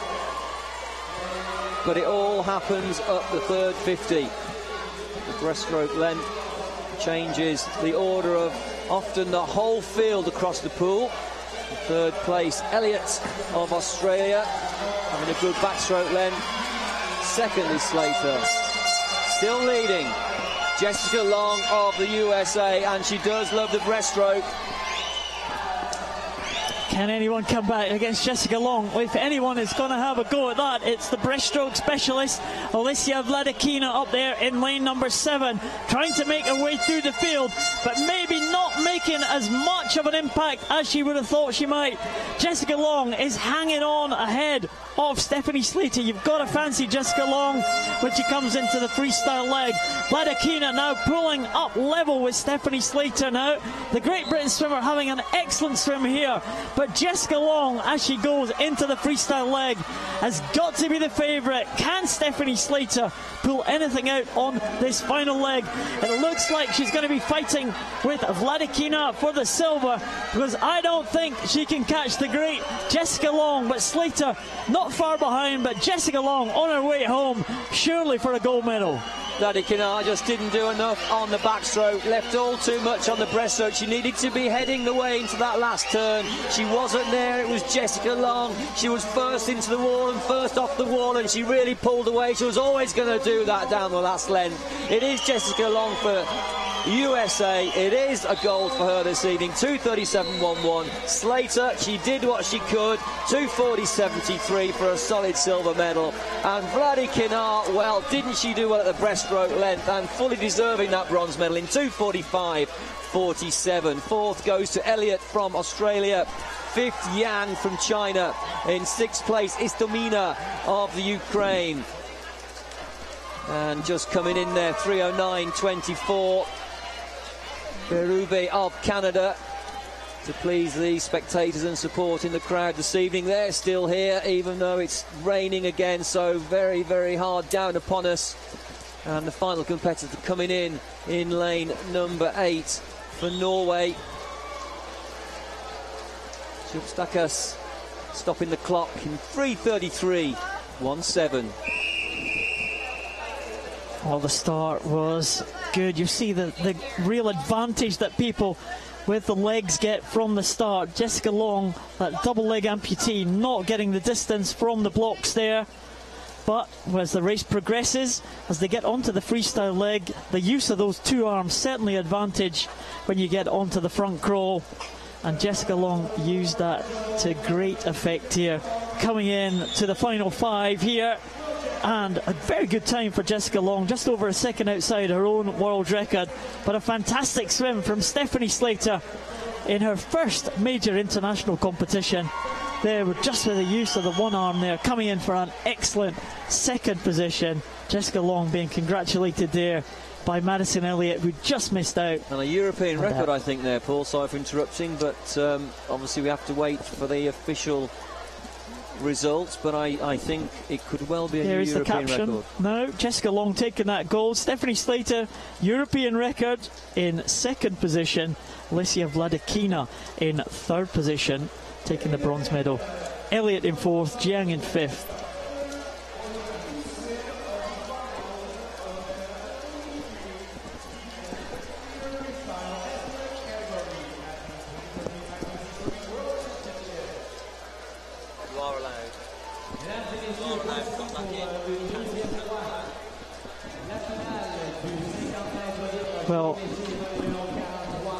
We have here just been told that there is an additional final here. That was probably supposed to be, it was scheduled to be the final swimming action of the evening, but there is another final now about to come on to poolside, and that's a rerun of the men's 50 metres freestyle S11. You remember, if you were watching previously, we thought there was some problem with the electronic timing. Some of the times looked not very good at all, and the officials have looked at that and they've decided that we were correct. The electronic timing did go awry, and they're having a rerun of this event. So that's right, Paul. They will have gone to the manual backup, so the timekeepers at the end of the lane do have backup watches, and the electronic scoreboard stops very, very briefly, only for perhaps 100th of a second or more, and flicked from 25 point to a 26 point. There was also a clock recorded at 1:14, which is just very, very odd for this event. So it's a rerun, and there was some strange finishes there across the pool. So as yet, there is no world champion. All competitors line up and are about to take their marks.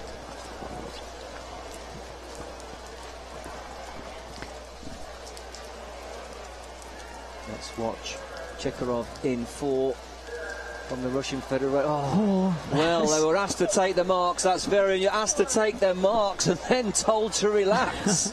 There's only one way you can go when that happens, and that's into the water, I'm afraid. And that's actually not good news. These waters are around about 76, if you're lucky 78 degrees. They've probably dropped to 76, and that's cold, well down below body temperature, and the air is cool. You do not want to be in the water. You do not want to be full starting.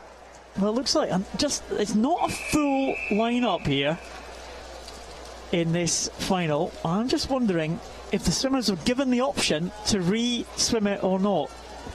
Because we have Souza in lane 2, we have Chekarov in lane 4, and now we have Drake in lane 8. So just 3 swimmers here taking this second start to try and improve the times from the first heat. Well, the first run of the final, I should say. That's right, Paul. Chekarov really churning up the waters. Very tight on the lane rope there, though. But let's watch the clock. He's made this his own. He's a full body length clear. His stroke rate slowing down there. There's the tappers into the finish. 26.32. I'm sure he knocked out a 25 point, a high 25 in a final earlier this evening. But he was given a mid to high 26 point. And the tapper's celebrating there, Nick. I'm just going to have a look to see if I can get the results of this final previously. There's 26.32. That was an excellent swim there from the Russian. It's really an unprecedented situation here. Drake recording 28.61 for the USA. Second over in lane number 8. 28.93 for Sousa of Brazil. Matheus Sousa. A very interesting call in terms of why 3 chose to race and the other 5 didn't. That may be made clear well, a little later. I think maybe it's a case of, you know, can you think that you've got the energy to improve the time that you did previously? Maybe it's something happened. We saw it in London in the Paralympic Games for the visually impaired events. There was an unintentional foul, if you like, at the Paralympic Games, where one of the swimmers thought he'd been tapped by the tapper and did a turn in the middle of the pool, only to find out he was actually tapped by mistake by one of his competitors who had strayed over, had an arm stroke over, and they were allowed to he was allowed to rerun the race. So, you know, if you think you didn't perform in the first one, if you think you can go better, why not have another go at it? But you know what it's like when you're in a World Championship final. It's very, very tough to get up for the race, to perform for that race. And that's Henry Herbst there from South Africa. I'm wondering what that means for his medal prospects, because he was lying in 3rd position in the initial race, and I think he is still in 3rd position, and we can see why the Russian coach is celebrating, because Chekarov has now got in ahead of Kimura, who won the original race Chekarov is the world champion from Russia. We saw his coach, his tapper, celebrating there at the end of the lane. Kimura now lies in silver medal position, and Henry Herbst has retained that bronze medal position, 27.47 for the South African. Zalewski 4th, Drake in 5th, Souza in 6th, Maschenko in 7th, and Kablica was disqualified, as you said, Nick, for that false start. So Drake and Souza unable to improve their times to get them into the medal positions, and the decision by Herbst, the South African, was justified, because I take it if he decided to re-race, it would have been, he wouldn't have been able to retain his original time. He would have had to take him what time he did. So justified decision by the South African teams, and they'll be very pleased. But there's the Russian coach explaining what happened.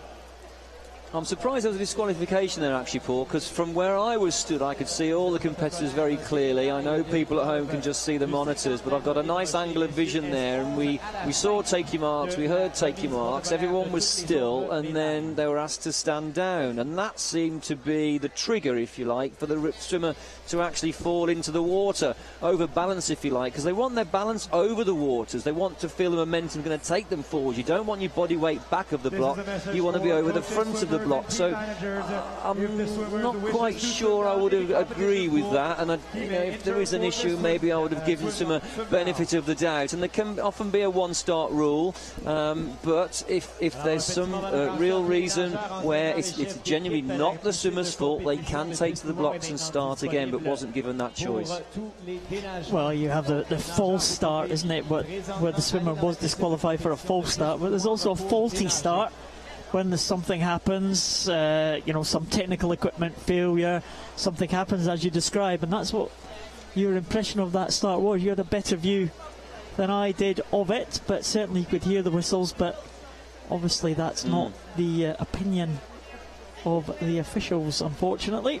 Yeah, it surprised me, surprised the crowd, but you've got to stand by the results, and they are what they are. Wouldn't have affected the medals anyway, but nonetheless, you want an official time posted at the World Championships. That's what you work for.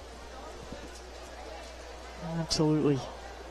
And that should be the final swimming action. And I must tell all the listeners, you're still standing in the rain. I've got my rain jacket on, so I'm all right, you know.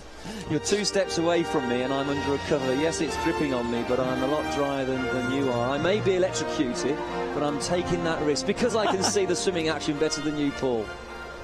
Ladies and gentlemen, the victory Yes, I'm just going on your reactions. You should have a camera on that. Your hand signals, Nick. Great. So here we go, men's 200 metres individual medley SM9 victory ceremony. This is a cracking race, isn't it? Matt Cowdrey, you know, he just does it every time. He just pulls it out when it matters. It wasn't a good time for him, but he did enough to win. Philippe Gagnon again, making the presentations. Even he's got a rain jacket on, Nick. You're in the minority now. I'd genuinely like to know what sort of work Cowdrey does in the pool, but perhaps more so in the gym. He's lightning speed off the starting blocks. But there's the bronze medalist, Molacci of Italy, 2:18.15, taking that bronze medal. Molacci does really well. He's not a big guy. He's not as big as the other guys there. I mean, Cowdrey's not particularly tall, but he's quite stocky. Whereas Kalina is a big guy there. Breaststroke specialist Kalina. Watch for him in the 100 breaststroke later in the week. Molacci very slight, but he does well, Molacci. 2 bronze medals in London. Again, he's on the podium for the Italian team. Kalina, well, he must have thought that he had that one there. Must have thought he finally managed to beat this man. Matt Cowdrey, not quite, just 0.3 of a second in it, and another gold medal to the great Australian Matt Cowdrey. Yes, Kalina couldn't have done any more on the breaststroke leg, losing by 0.39 of a second, but Cowdrey, well, front crawl is his stroke. but there was an exceptional and unprecedented lead into that last turn, and as you said, a great race, and it's the World Championships, and that's what happens. And now the national anthem, Australia.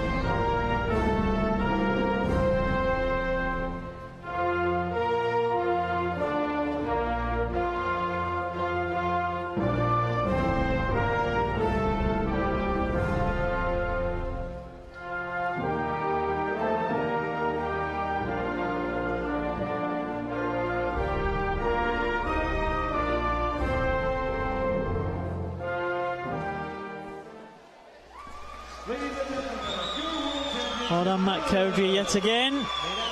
He is the world champion. Andrea Kleina and Federico Molacci. The difference in height between the three of them there.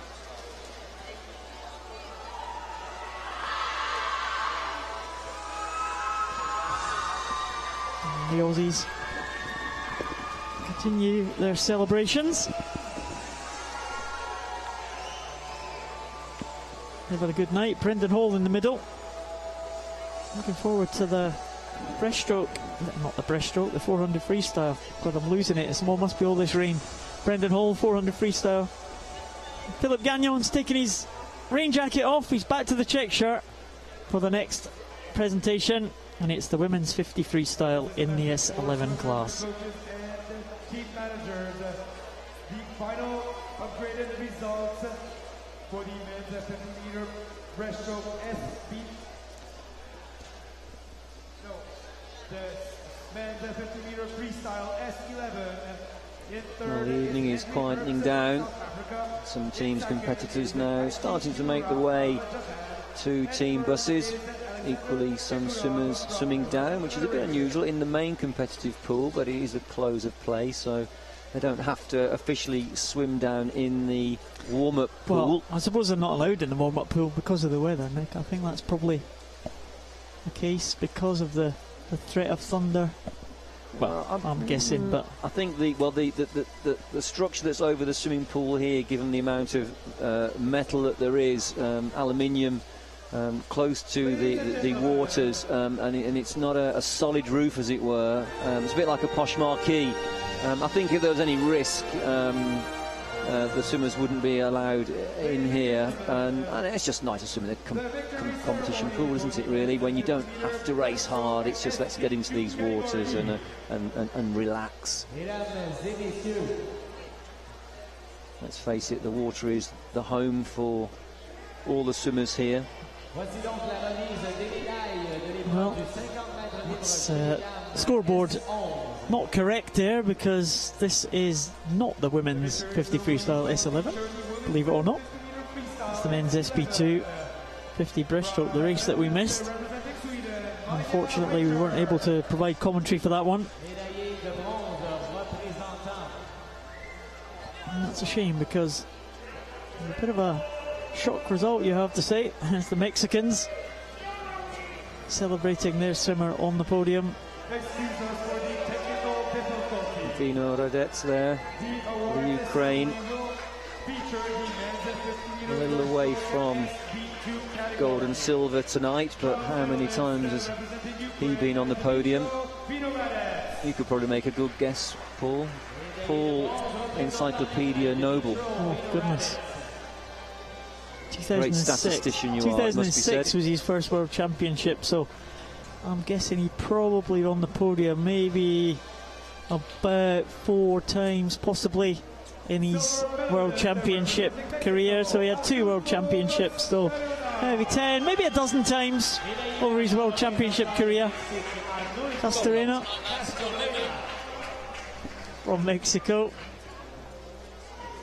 He's a world record holder. Disappointed to be beaten tonight. It's a shame we didn't provide commentary for that race, because it was a shock. It was one of the old-timers who got it. It was Ioannis Kostakis. We mentioned him yesterday in commentary. The Greeks going wild here. Been around for a long, long time. And He is very pleased with that one. We wouldn't have expected him to win the gold. And the Greeks on top of the medal table. I think that we may not have heard the Greek national anthem at these championships. We are now.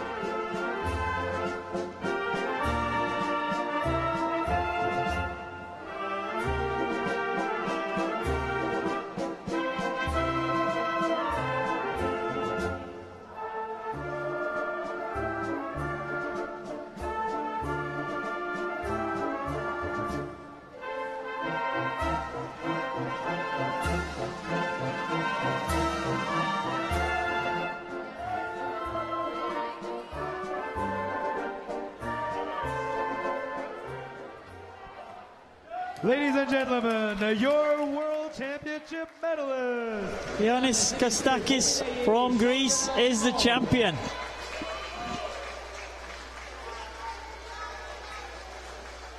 The world record holder in second position, Vino Radets in third.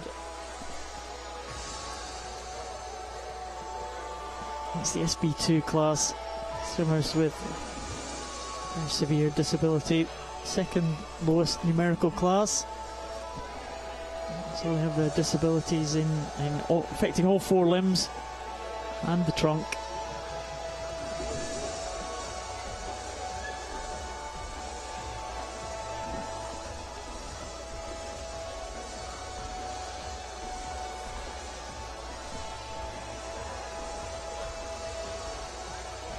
It's been a good night for the Greeks with that gold medal performance.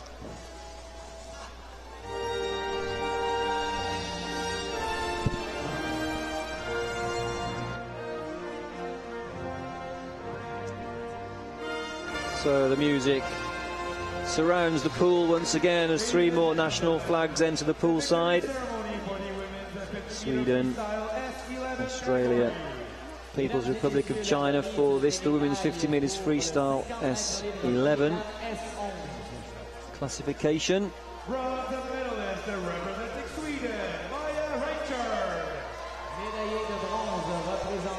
Mary Fisher taking gold for New Zealand, I should say. I think I mentioned Australia by mistake there. So, of course, Mary Fisher from New Zealand, 31.36, an oceanic record.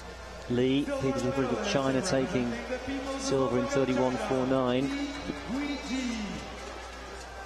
Richard taking the bronze, 32.55 for her. But Lee there.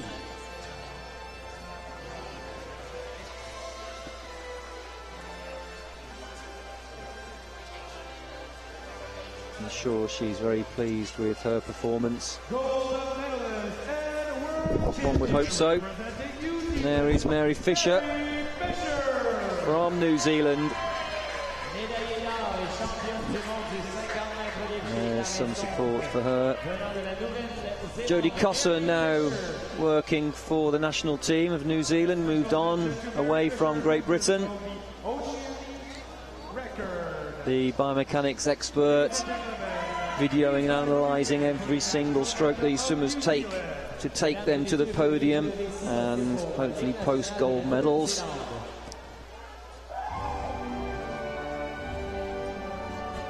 The national anthem of New Zealand.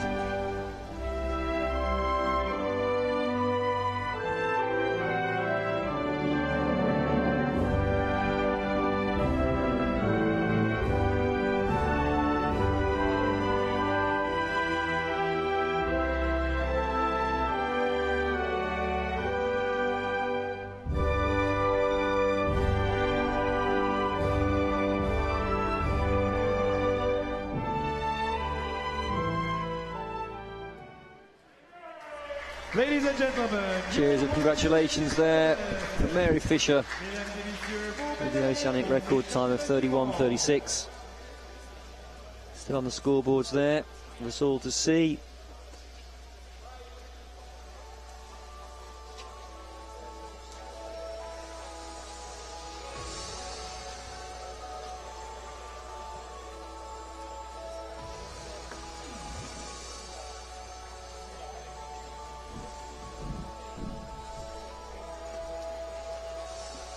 So the boom boom of the music twinkles away to some light chimes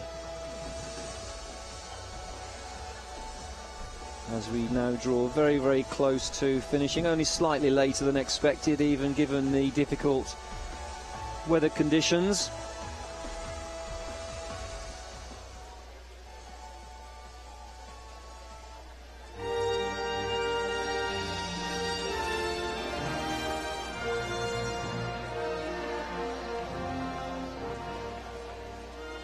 Well, isn't this interesting? For the first time, may only be day 2 though, for the first time it is a 1, 2, 3. The 3 national flags of Great Britain for the women's 200 metres individual medley SM9. Victory ceremony right here in the name of Amy Marin. She took gold. Stephanie Millwood the silver, Claire Cashmore the bronze.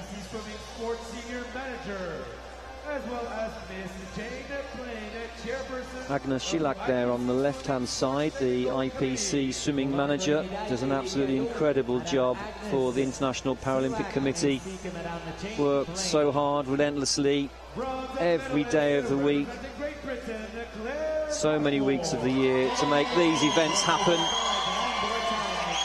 And there is Claire Cashmore of Great Britain.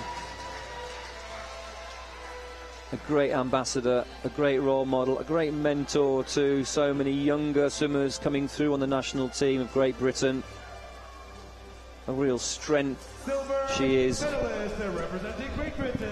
for everybody. As too is Stephanie Millward.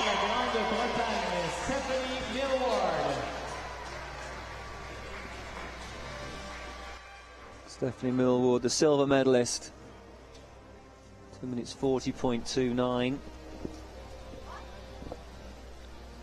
Gold medalist and world champion. A wonderful smile on the happy face of Stephanie there, and this young lady, Amy Marin, 2:33.95. Over 6 seconds faster than Stephanie Millward. So a great gold medal for Marin.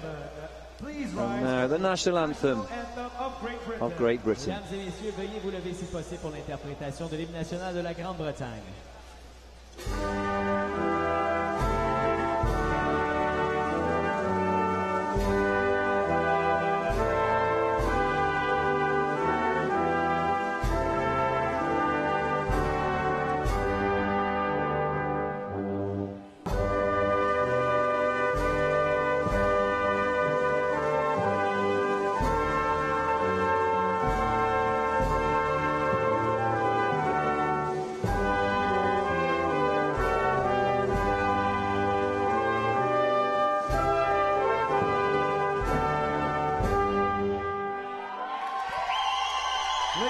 Amy Marin's dad there joining in the rendition of God Save the Queen. It's an early birthday present for Amy Marin.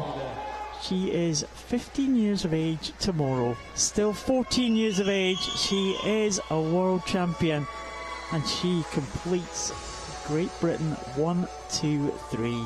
Gold to Marin, silver to Millward, and bronze to Cashmore. Go, Amy, go. Look at her dad there. That's a relief, isn't it? Fantastic talent. You know, the S9 class was dominated for a long time by Natalie Dutoit. They're looking for someone else to step into the void left by the great South African. Could it be Great Britain's Amy Marin? Ladies and gentlemen, the victory ceremony for the women's 50-meter breaststroke SB13. It could well be Natalie Dutoit, world famous once again for what she does for Paralympic sport. South African, well respected all around the world. So here we have the women's 50 metres breaststroke SB2. Perez Asvez for Mexico taking bronze on 25.20. Silver medalist representing Sweden, Jenny Ekström. Jenny Ekström, the silver. We've seen her race many times over the years, and most often achieves podium status. A silver for her, 1:16.07. Another splendid silver medal. World champion, representing Germany, Vera Tam with a European record, 1:12.66.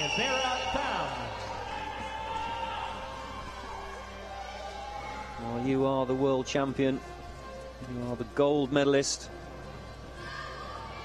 Ladies and gentlemen, please rise if you can. Vera Tam of Germany will now rejoice in her own national anthem.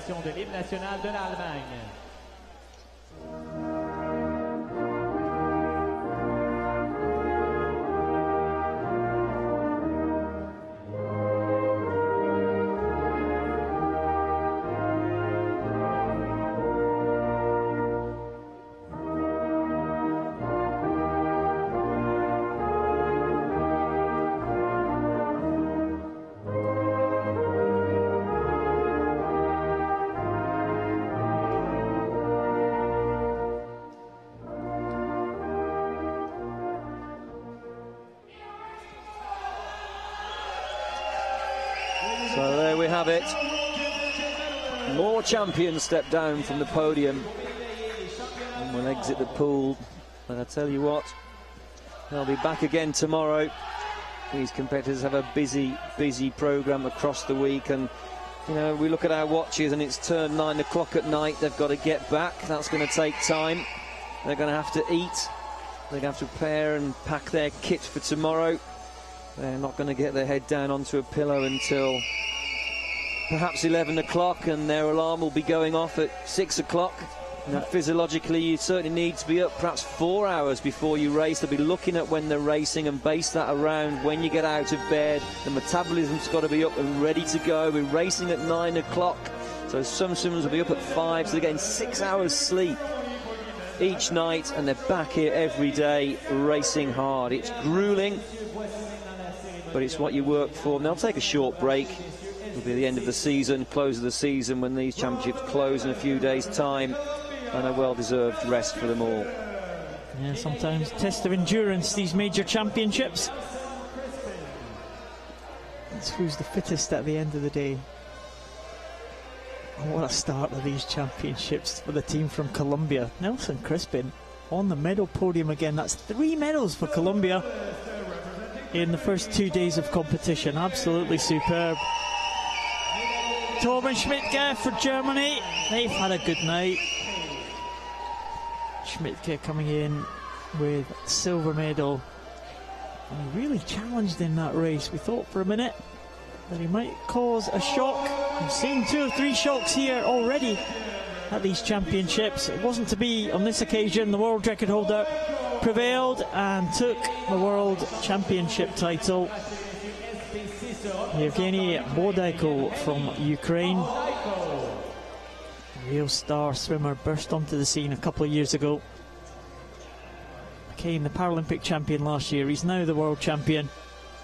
Ladies and gentlemen, please rise if you can. And for the here, national the anthem of Ukraine. Ukraine. Mesdames et messieurs, veuillez vous lever si possible pour l'interprétation de l'hymne national de l'Ukraine.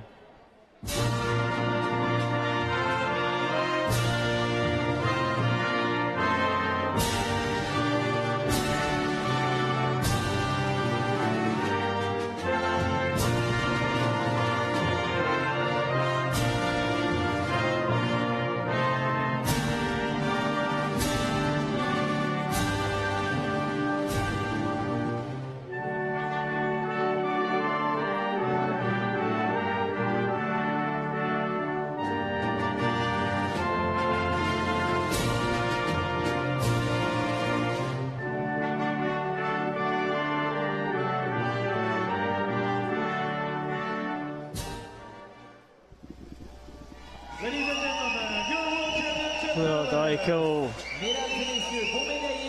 takes the acclaim of the support. It's mostly German support, I think, left here for Torben Schmidtke. And 3 of them delighted with the medals and those mascots, which Nick's going to find the name out of for tomorrow. Paul. Definitely called Paul. I'll have to check. The London mascot, when they did the GB mascot, was an elephant. It was called Trunks. Genius, I thought. So Nick has left the commentary position. He's now trying to find out furiously what the name of the mascot is. That's the professionalism of the man. He's just rushed away. Leave me to deal with this medal presentation for the women's. The medal presentation for the women's 100 metres breaststroke SB6. Presenting the medal and gifts are Mr. Andrew Parsons, IPC governing board. A few shock results here.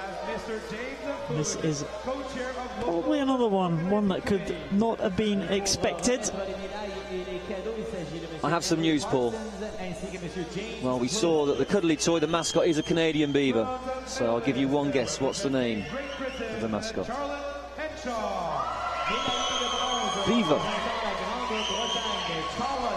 I ran away quickly and ran back. Yeah, the mascot is Beaver. So a suitable name. Charlotte Henshaw receiving the her bronze medal and the beaver to go with it. Perfect timing. Henshaw, though, disappointed with that result. She was just disgusted with herself and did underperform. 1:42.24 in quite cold conditions, but it's the same for everybody.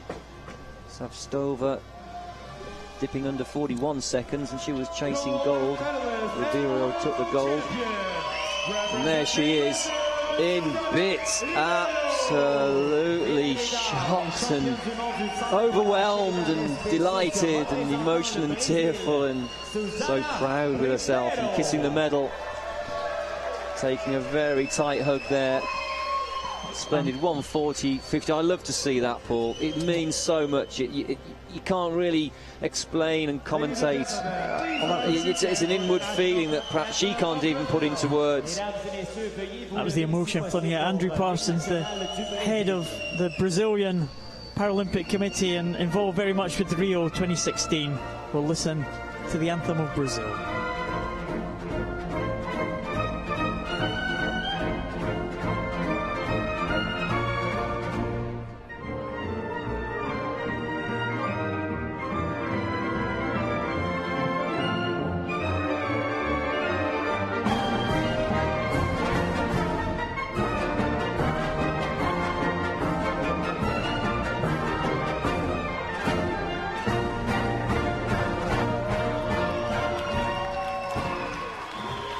Tell you what, Paul, I don't like using that expression, I'll tell you what, but in all the years I've been involved in swimming, I've never seen emotion like that on the podium. You know, the tears of delight and joy and perhaps disbelief and the overwhelmingness of it, and the tears are still there, and the singing to the national anthem of Brazil, just quite amazing. It's going to be a real carnival come Rio in 2016. Oh, yes. I wonder if this lady's going to be here. Look at the tears still there for the Brazilian champion of the world. The Paralympic champion from Ukraine in the silver medal position. And Charlotte Henshaw, the pre-race favourite, in bronze. Magic waters dipping into the lane. Lane number 2 there. And that water means so much to her. Magic lucky waters fixed to her medal. You make your own luck, though, and a deserving gold medalist and world champion. As the darkness falls outside us, we've still got the bright lights under the canopy here. You can see the insects flying about as these last medals are presented. And it is the men's 200 metres individual medley SM8. The bronze medalist from China is Wang Jiaochu in a time of 2 minutes 30.85. The battle for the bronze. Just 4 100ths ahead of Sam Hind of Great Britain. But what a battle it was for the gold medal. Konstantin Lysenkov, a world record breaker yesterday in the 100 backstroke, showed his strength over the first half of that 200 meters individual medley. But he was pegged back over the second half by the young man who is now the world champion with a really broad smile on his face. Oliver Hind has followed up his triumph from London in 2012 to be the world champion here in Montreal in 2013. What a battle he had with Lysenkov. What a great time he posted. 2:22.76, a new European record for Oliver Hind, who is the champion of the world.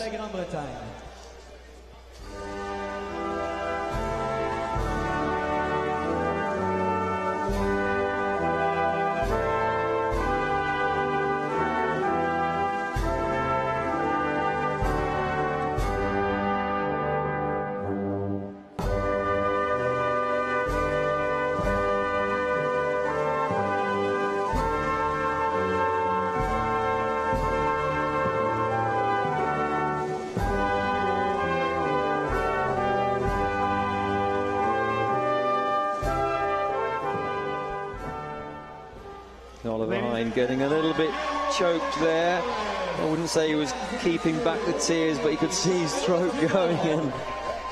Quite right as well.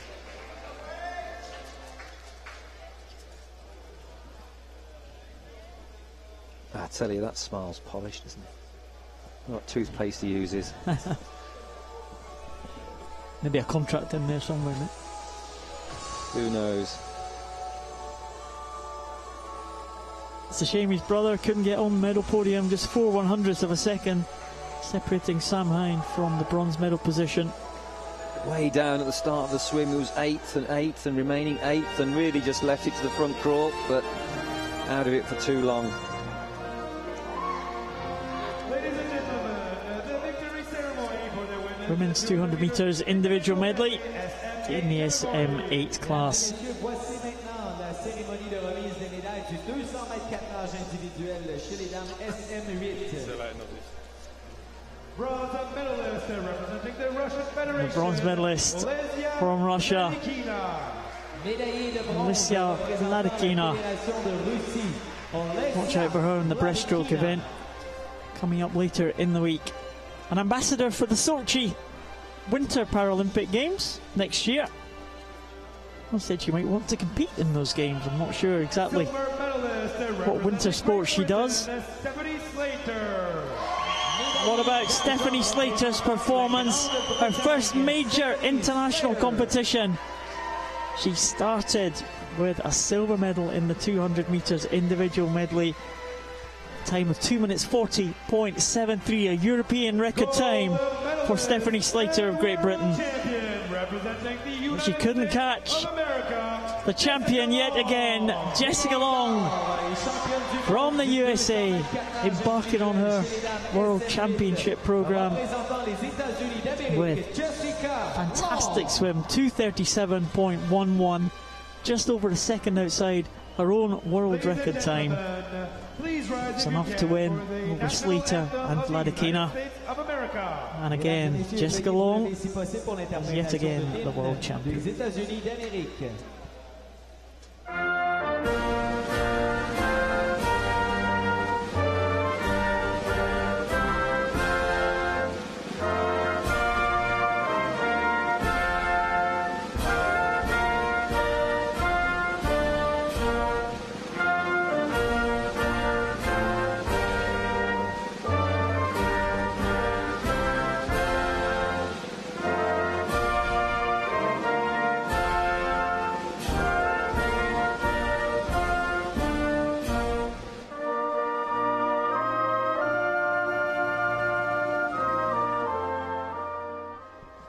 Ladies and gentlemen, well, Jessica Long saw her take her first World Championship title, gold medal 4 years ago, so now has a wealth of experience to pull on. And delighted with that success here this evening. Not as emotional as she was a number of years ago, but it's still far from normal. Always extraordinary to be on the podium, and at the top of the podium even more so. Started as a 12-year-old back in the Athens Paralympic Games in 2004. So she's been around for 9 years now. Still right at the top. Well, here's the presentation for this race that was rerun, or half the race that was rerun. The men's S11 50 metres freestyle swimmers with no vision whatsoever. Bronze medalist representing South Africa, Henry Herbst. Médaillé de bronze représentant l'Afrique du Sud. Bronze medalist from South Africa, Henry Herbst. He chose not to swim that rerun race, and the decision paid off because he retained the bronze medal position he had after the original race. Henry Herbst, the South African team, will be delighted with that. Kimura, well, he was provisionally the gold medalist until the protested event was given, the swimmers given the opportunity to be rerun, and Kimura was 26.82, taking the silver medal. And it's another Russian at the top. That rerun race, we saw his coach celebrate there as he completed that race, as he touched the wall. 26.32, he won it by quite a margin at the end. The Chekarov of Russia, half a second ahead of Kimura in the end. Mesdames et messieurs, veuillez vous lever, si possible, pour l'hymne national de la Russie.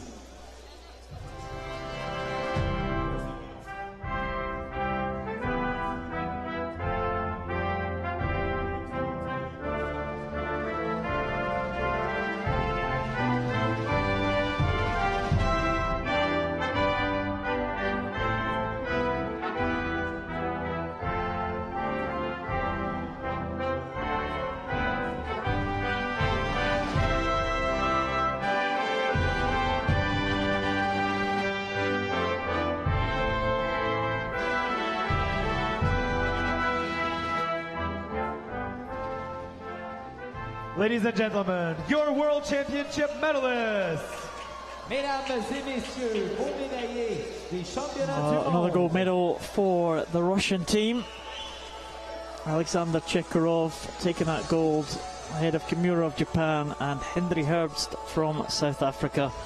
The medal table as it looks at the end of day 2. Ukraine still top as they were on day 1. 8 gold medals in total. Great Britain and the Russian Federation both on 6 gold medals. USA next on 5 gold medals, and they are level with Australia in terms of golds. And that's the top 5 teams at the moment. Brazil, Norway and New Zealand all on 3 golds each in the medal table. So that does conclude the evening here in Montreal at the IPC Swimming World Championships 2013. Do join us again tomorrow evening. It's been a pleasure to bring you the final this evening. From Paul Noble and myself, Nick Gillingham, do have a very, very good night.